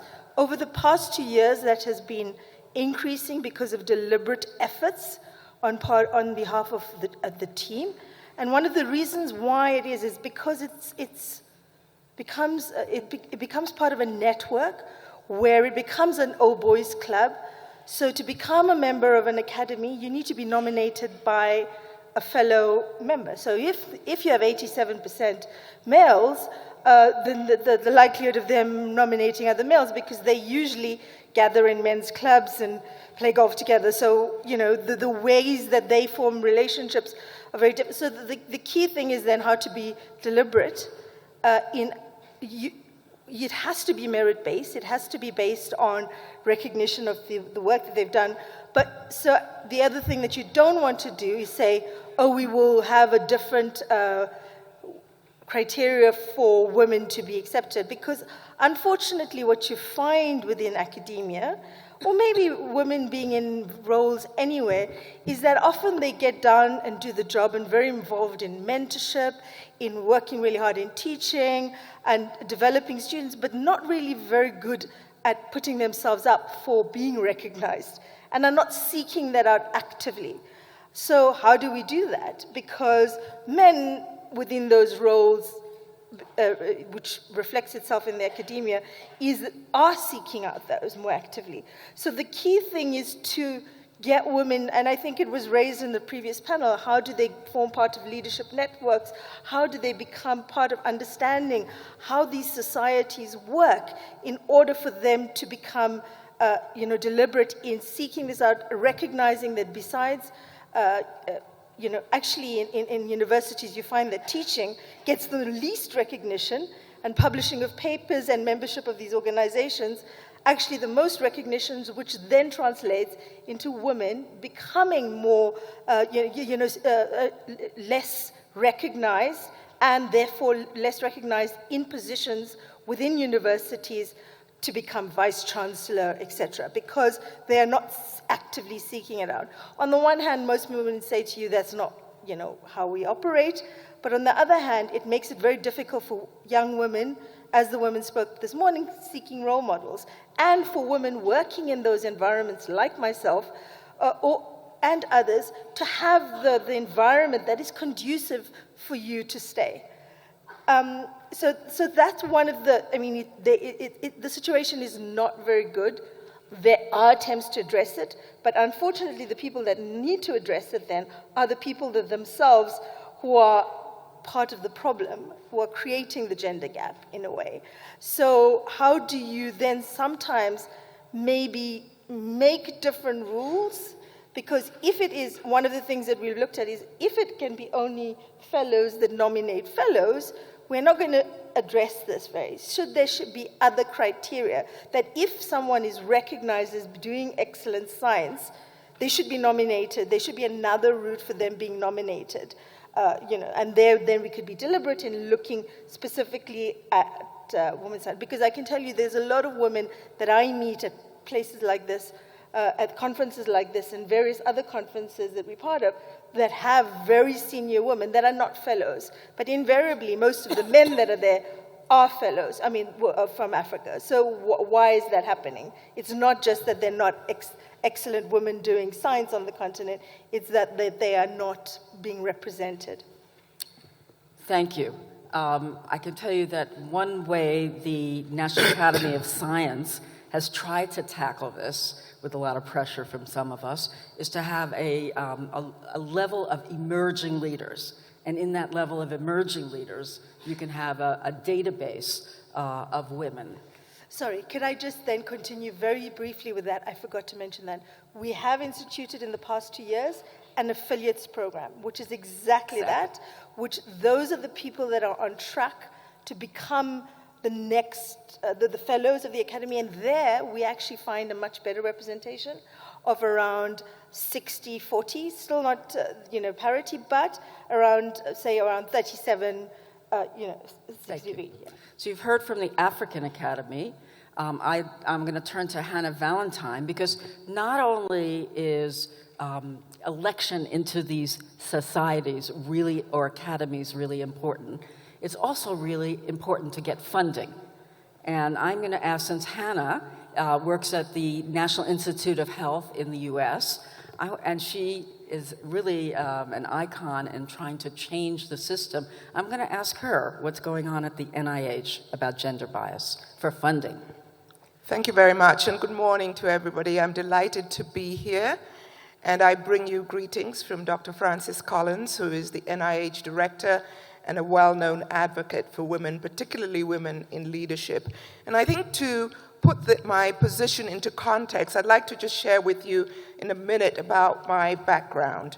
So I was born in the Gambia in West Africa, a tiny country, and at the age of 13, my family moved to London, where I found myself the only student of color in a school of 500 students. And you can imagine that sense of not belonging, that sense of isolation. And as a consequence, my academics really suffered. And by the time I was about to leave school at 18, I had no aspirations of going to university at all. I left school, got a job in a microbiology lab, and in a very short period of time, everything changed, and I took on my full potential. I say that because of that knowledge of what it takes to experience not being viewed as equal, somehow being viewed as second class, can have a devastating effect on one individually. And that's my explanation at that time, and I'm sticking to it. But of course, it was the swinging 60s and the Rolling Stones and the Beatles, and I was at the forefront of most of that. So perhaps that might have had something to do with it. But in all seriousness, let me tell you about the position that I hold. In part, I have a lab at NIH where I study transplantation genomics, but the main job, my day job, is driving diversity and inclusion metrics. And NIH has put this as a priority through Francis Collins's work. And just to let you know, the mission of the NIH is to make discoveries and to translate those discoveries to make human health improved. And in order to do that, obviously, we firmly believe that we must be drawing from our entire intellectual capital to be successful. And that means ensuring that women are in leadership positions. And so we have an intramural program which actually mirrors some of the universities out there. It's made up of about 1,000 scientists doing investigation, 3,000 postdocs and postbacks. So I have this unique opportunity of testing new approaches to diversity. Michelle particularly asked me to speak about best practices. And one of the ahas for me in doing this work over the last 10 years is that while a lot of our approaches have been fixing the individual, I think we're now at the point when we must fix the institutions because they're horribly broken. They was created for men, by men, years ago, and they just don't work. So in this vein, here are some of the things that we are doing within the intramural program. First of all, you've heard the old myth that there just aren't enough women. There are not just enough women ready for leaderships. So they send us all to leadership school, and we come back and there's no opportunity. So when leadership positions become available, my office actually does a search to identify leaders, particularly women and those from other racial and ethnic underrepresented groups, and we provide this slate of leaders well competent to the search committee to be able to select from, thereby eliminating that myth that there are none. To make sure that things are happening correctly, we've established an equity committee. That is a committee made up by leaders from the intramural program who invite the department chairs one at a time to come and show up and show their metrics of diversity and inclusion. That includes the demographic data, the salaries, the resources, and we check to see what the difference between men and women are, and we send them away to come up with a plan to close the gaps, which, by the way, there's still gaps always, especially in the salary. Then we have new policies of reporting and adjudicating sexual harassment. You're all aware of how this is really important and has its roots in this gender discrimination and gender harassment. And so we have now instituted new policies, and we can talk about that. And we have a central anti-harassment committee that is looking at the implications of all of those policies. I think it's really important to talk a little bit about creating a change in culture, because that is one of the key areas that I'm working on together with others at NIH. Because we realize that a lot of these inequalities lie in the culture. So how can we change the culture? And you'll often hear it say, well, oh, culture is so hard to change, it will take a long time. Yes, but there are elements that go into the culture: equity, transparency, and accountability. And those are the things that need to be addressed.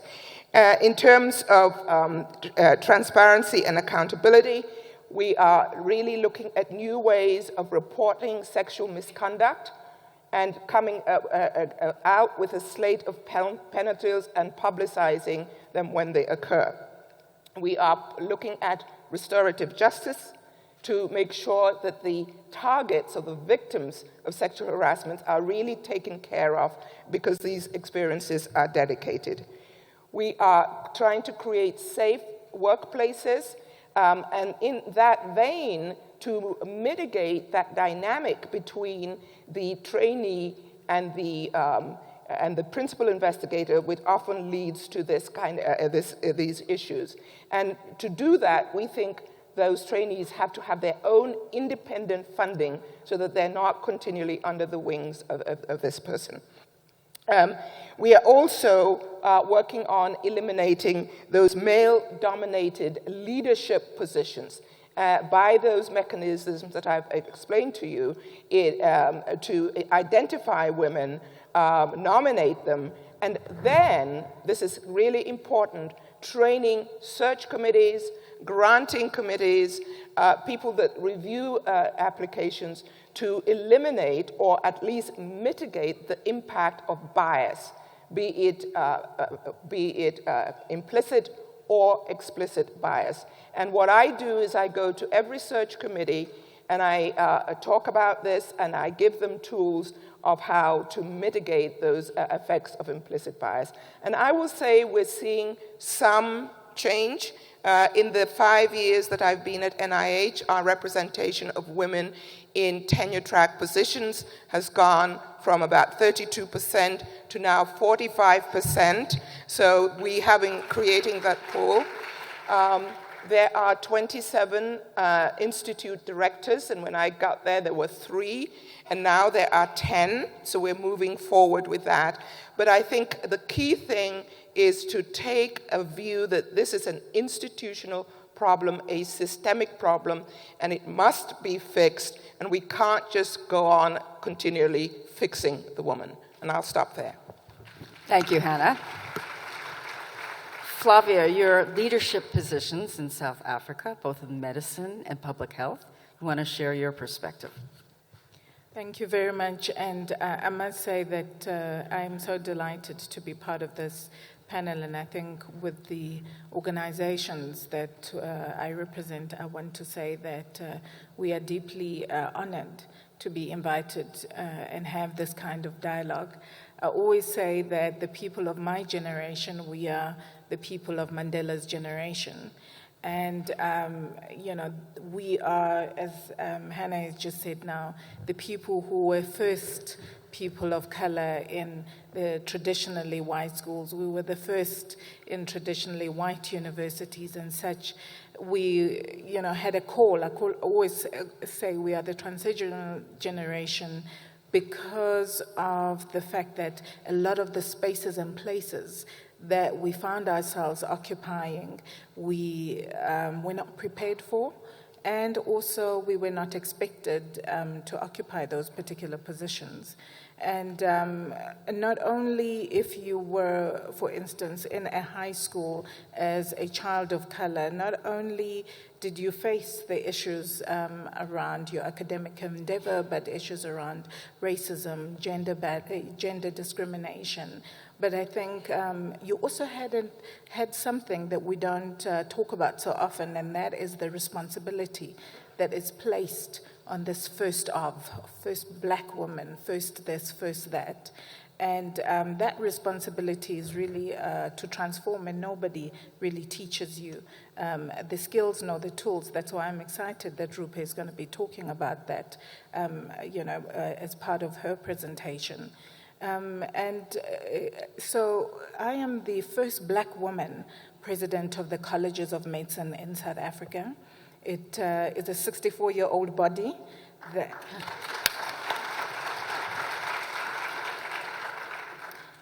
So as I said, it's a 64-year-old body that really is the apex body of medicine in the country, and it includes 28 constituent colleges that includes physicians and also surgeons. And, my election was historic in a number of ways that, yes, I was the first black woman, but actually in 64 years, only the third woman and only the third black person to assume this particular position. And I think that my colleague from the Academy of Science has talked about the male dominance. But one of the things I think which is important is to talk about the role of men in partnering with women. And I must say that at the colleges of medicine, some of my greatest supporters have been the men of the college. And it is, and also many of my mentors, I tell my students and mentees that I think I'm a person who has had and who still has quite a number of mentors for, I think, every single aspect of my life. But the idea of, as a college, having this first black woman is something, yes, that is historic for the college, but historic for the country as well. But of importance, I think we forget that as much as you have this woman, there is a whole institution of 64 years that has never had a woman of color sitting in this particular position. And so part of the transformational agenda for older organization is to transform the staff themselves, because they've never had an instruction that is coming from a woman of color. They haven't had an instruction coming from a woman in a number of years. And so, in essence, don't ever assume that just because you are in that particular position as a woman, that your fellow women who may be at the support staff are going to be supporting that.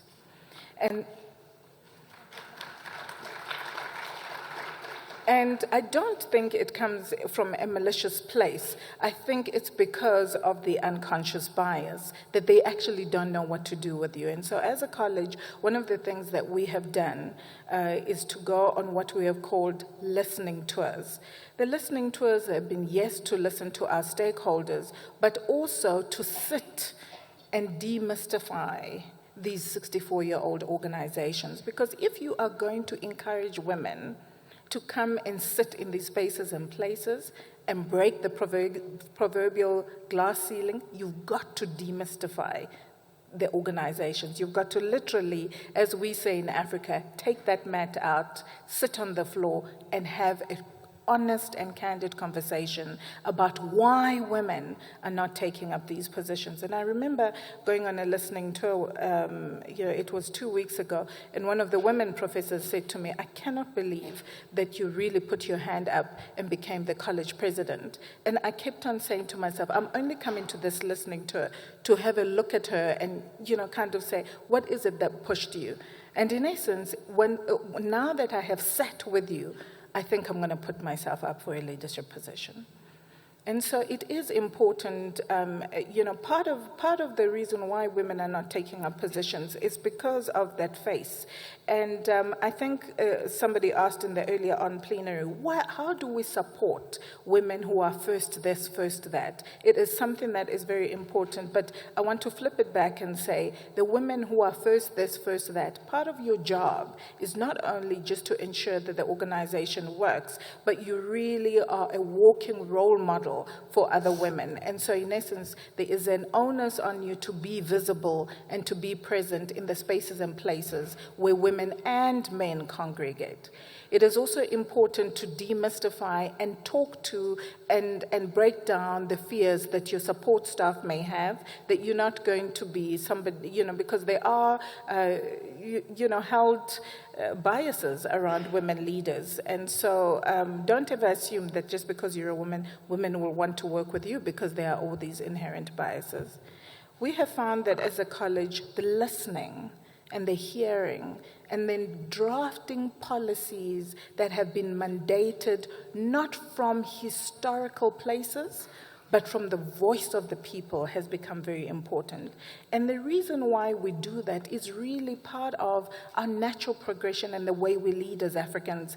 And that is really very much pegged in the philosophy of Ubuntu. I am because we are. And so I sit in a position, and I'm very conscious about the fact that where I sit, many men and women have enabled me to sit in those spaces. And so in essence, I dare not forget their role and their responsibility. I also say, somebody was asking me the other day, who are you? And I say, I don't self-identify, in terms of the positions that I hold in that.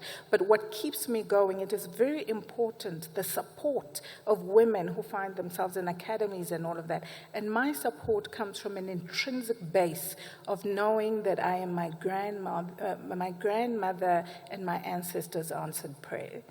And so, in essence, when I'm faced with difficult positions, I find myself picturing that old woman praying for her grandchildren, her great-grandchildren to succeed. Thank you, Flavia. Thank you very much. Rupa, you've thought of lots of solutions with women in global health. You want to share some of those solutions? Great. Thanks, Michelle. But I'm going to begin with very briefly introducing women in global health. And I just also want to acknowledge, thank you for this opportunity to be on the stage with so many trailblazers, so many remarkable women, and Michelle really beginning that conversation in Stanford. It's great to see where we are today. And really to even just acknowledge, women's leadership in Africa.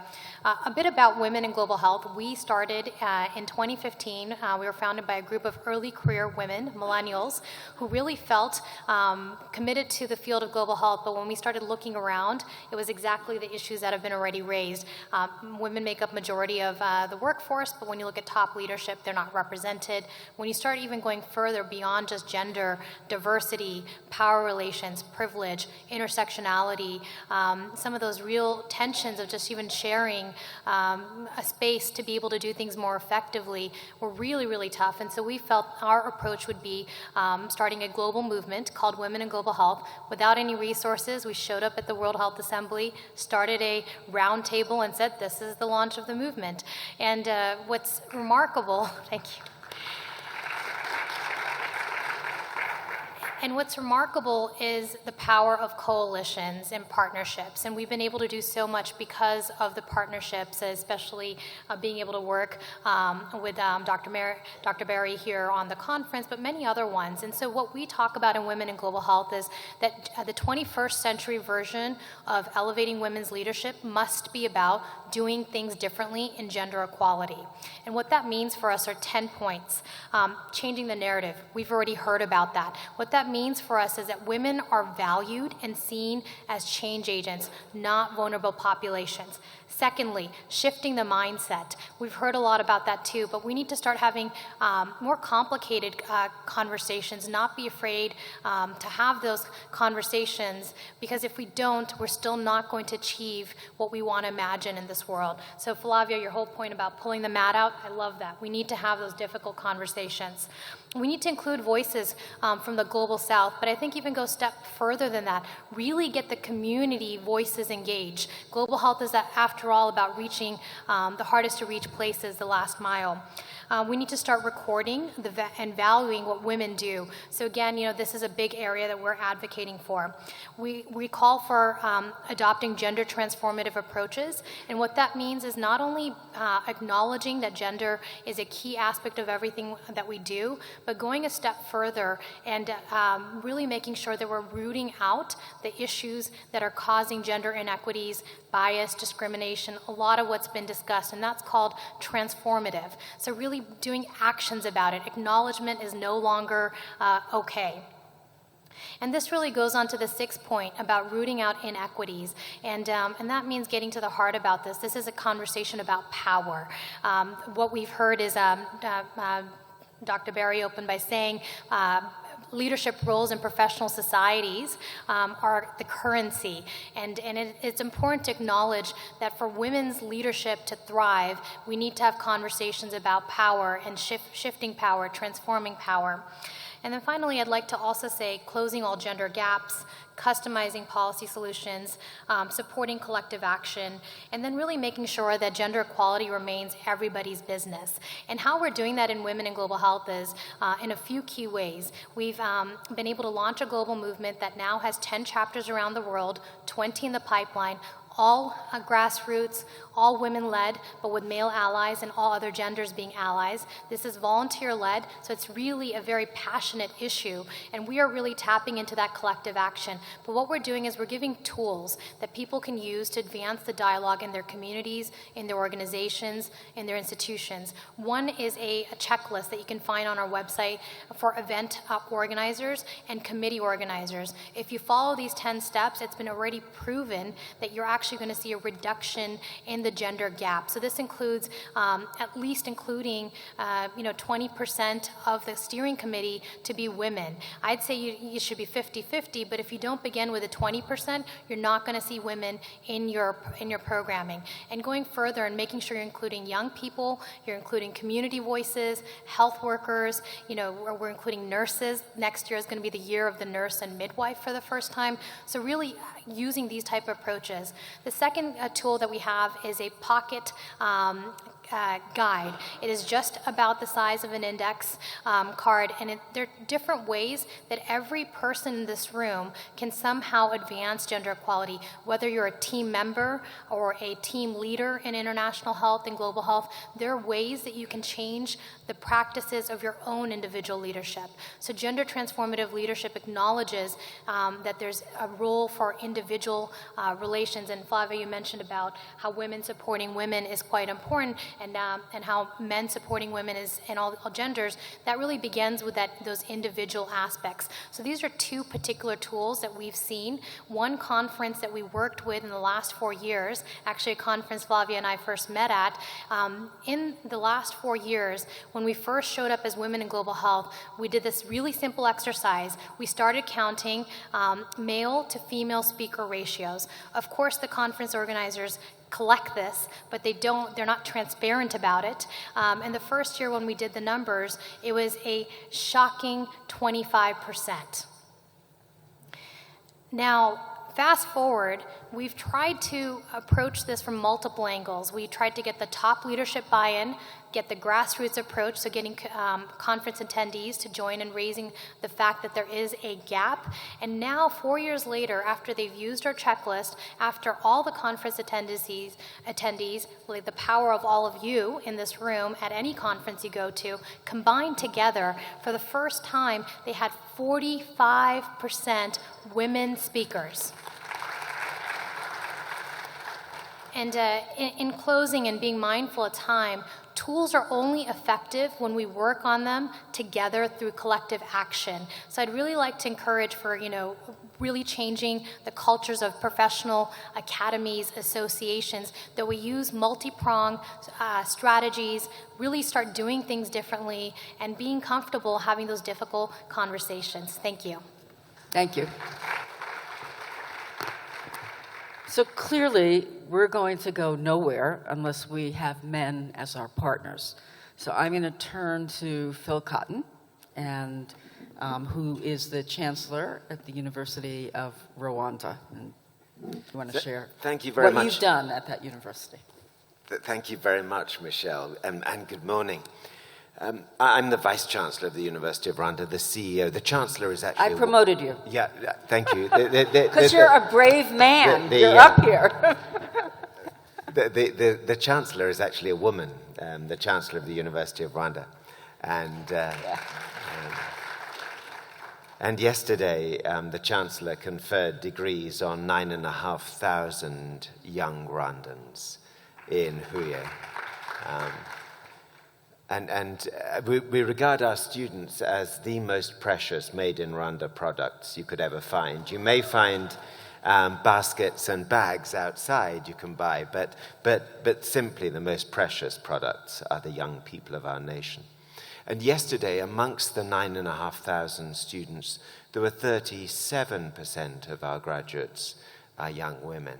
And that still reflects the demographic of admissions, about 37% for this year, except in medicine. And before I was Vice-Chancellor, I was head of the College of Medicine here. And within although the demographic across the university is 37% women, in the School of Medicine, it's 50%. And so the girls who are coming in to the university wanting to be doctors and to lead the health profession, the numbers, the proportion is increasing.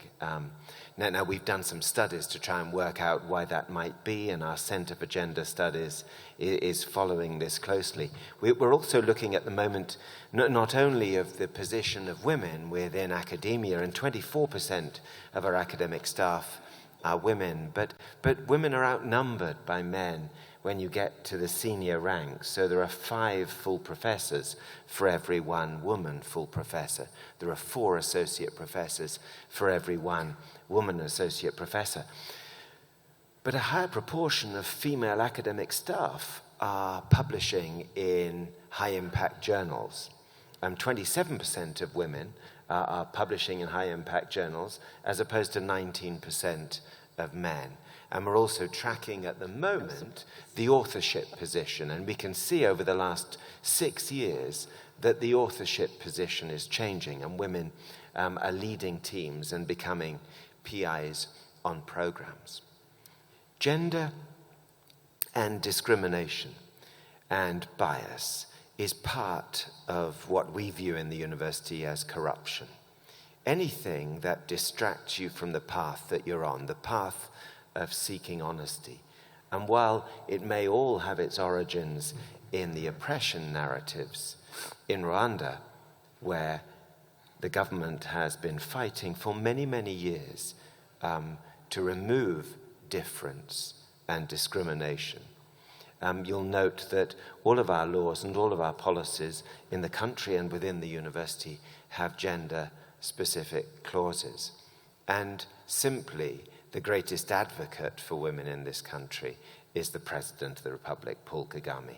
And he has led this movement along with the First Lady.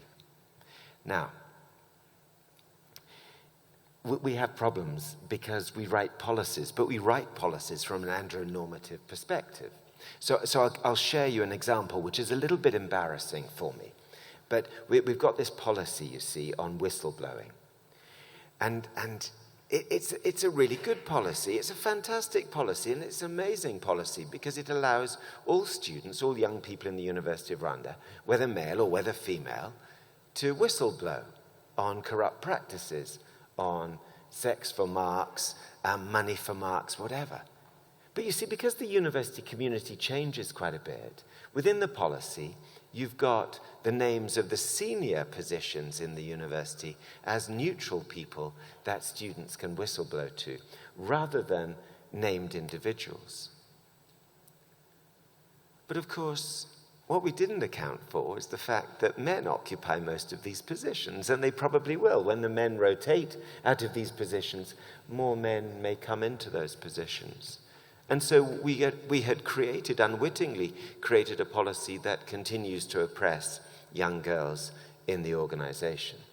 If you've got a problem with the men, the male academic staff, don't worry about it, just go and speak to another male academic member of staff. He's just a bit more senior. So, you know, we had to stop and rethink everything that we were doing in terms of our crazy, daft approach.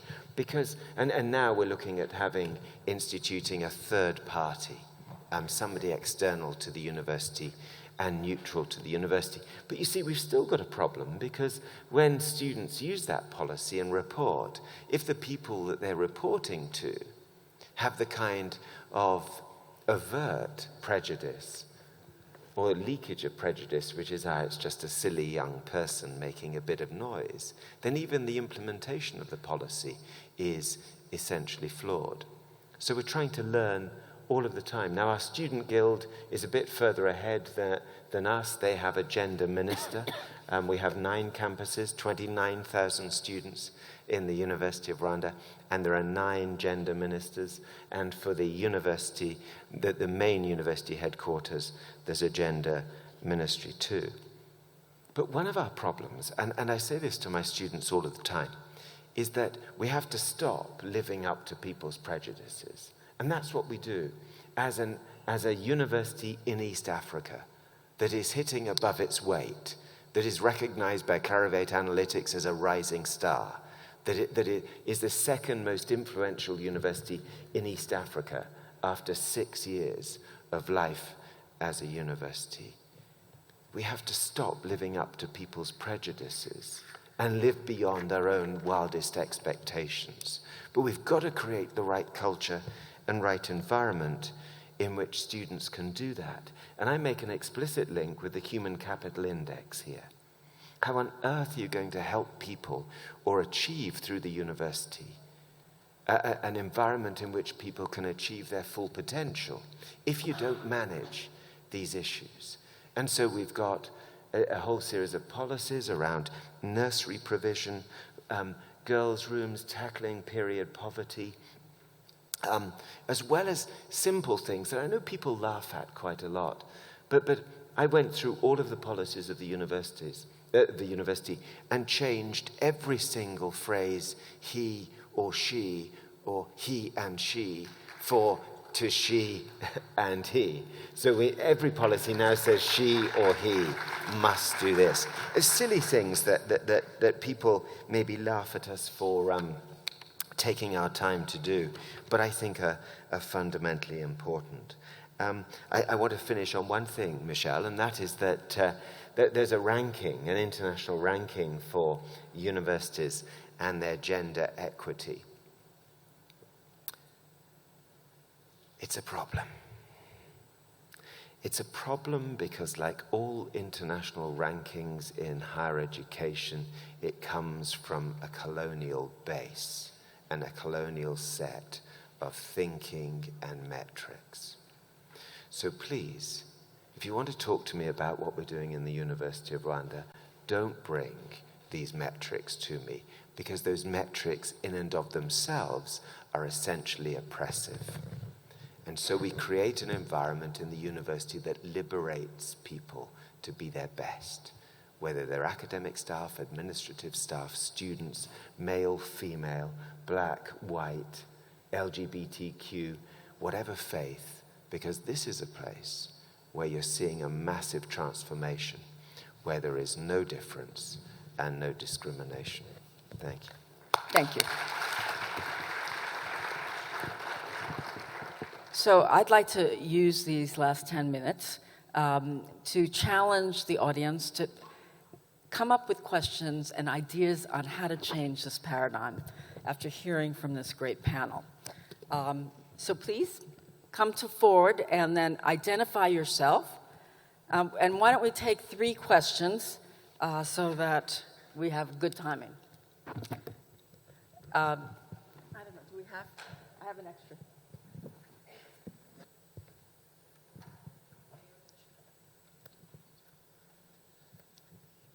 Go ahead, start.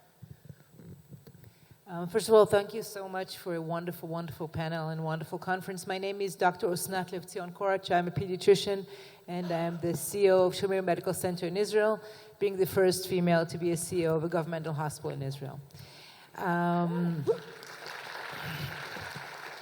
And personally, in Israel, we're struggling with the same issues that you raised here today. So physician-wise, we're over 50% women. Leadership positions, as I said, I was the first one. Following me, now we have a few more. But in the academia, we see the numbers are much lower. And then, again, going into publications and all the things that when you count, when you give an academic degree, what matters is, we always say the weight of the number of articles that you write. And for some, not for some, we know the reason. We know that we're juggling all the balls and family and everything. And this tends to be the ball that falls. The thing that you take care of your promotion and your academia, and you have to write the articles. And as we all know, no one in medicine really invents again the penicillin. And the question, and I would like to hear from you guys, and I think this is something we need to teach ourselves and mentor the younger physicians, female physicians, on how to combine it and to re-enter it, because it is part of the game. And the question is, how do we do that? Recommendations. Recommendation, yeah. Okay. Second question?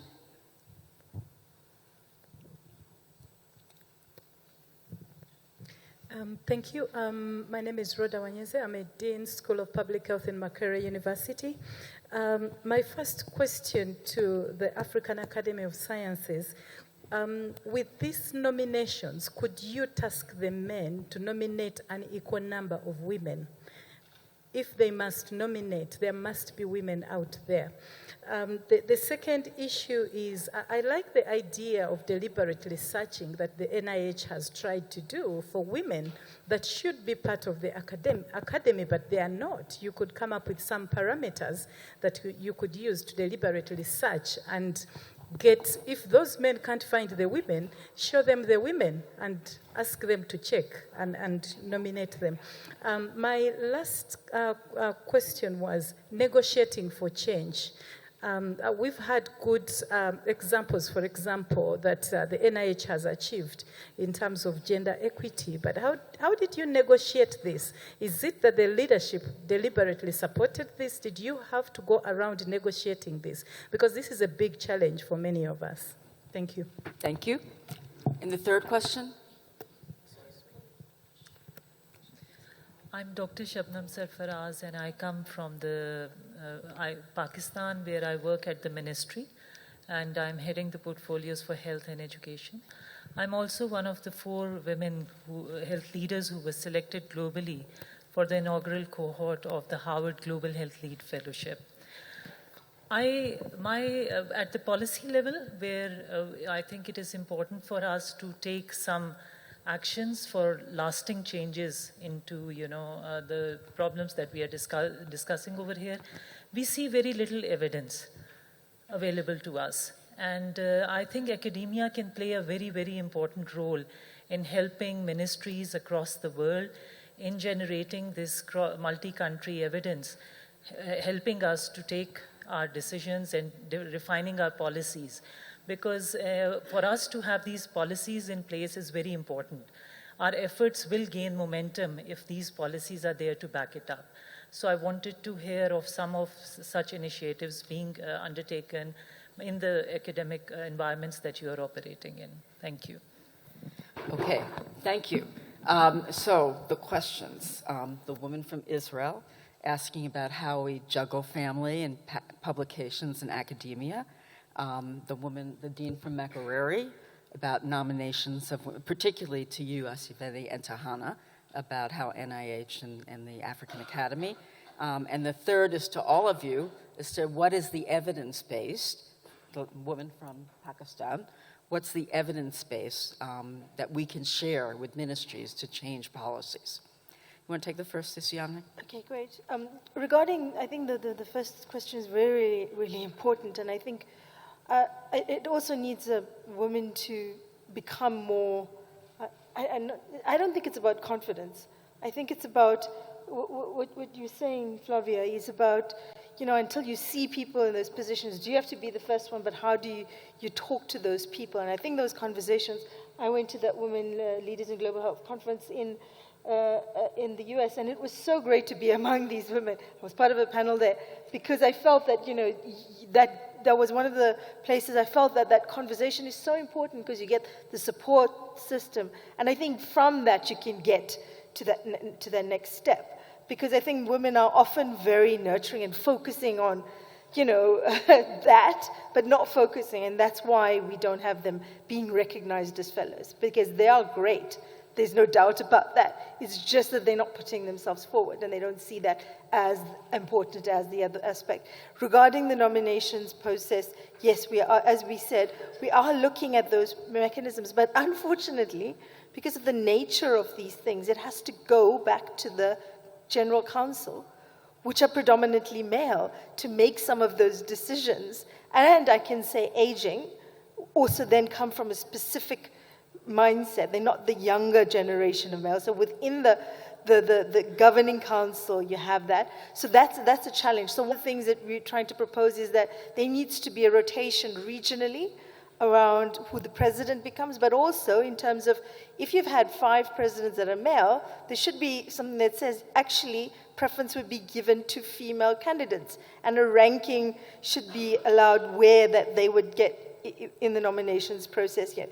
And a deliberate in that aspect. And that comes to the next point about why it's so important with the difference between possibly NIH and the academy, is even if it's a man at that senior level, it's the deliberate decision that they make and the leadership that they take in gender mainstreaming, how they talk to, about, and with women, how people see them from the outside. Do people see the academy, hear how they talk, and then they say, so I know some women would say they don't want to be part of it because of the nature of it. So that's a challenge, because you're encouraging women to become part of something that they see a specific face to, and then how are the women that are there speaking about it? So that's a challenge as well. And I think it goes to leadership. You need at the top the right leadership to drive it, and then to convince both the community, and then you also need the people that are part of it to have an environment that is enabling, that allows them to understand that they are taking it seriously, in order then to encourage people to actually become fellows. So you could be approaching people and they may be saying, do we want to? If there's a specific way that they see an organization. So that's the challenge. I think you need to, you can't just say women will want to come there. They also need to find that it is an environment that allows them. So that comes also from how the current fellows, the current leadership are representing themselves. Oh, is this on? Yeah. So I would say that each of those three questions actually underscores the point I was trying to make, that there must be systemic, system-wide change for each of these. So to the work-life issue, what NIH is doing is creating grants that are available that people can have when they take time off, either for child looking after their family or elderly, and each institution should have those policies in place. And they should not only have them in place, they should have the behavior modeled by the senior people so it doesn't become a stigma to take those accommodations. Work life is a cultural issue. Many women will tell you that they don't take it because they are afraid to be seen as not serious about their careers. So that is, again, a systems approach. Number two, which is to nominating people and getting them part of a group that is being considered for any leadership position.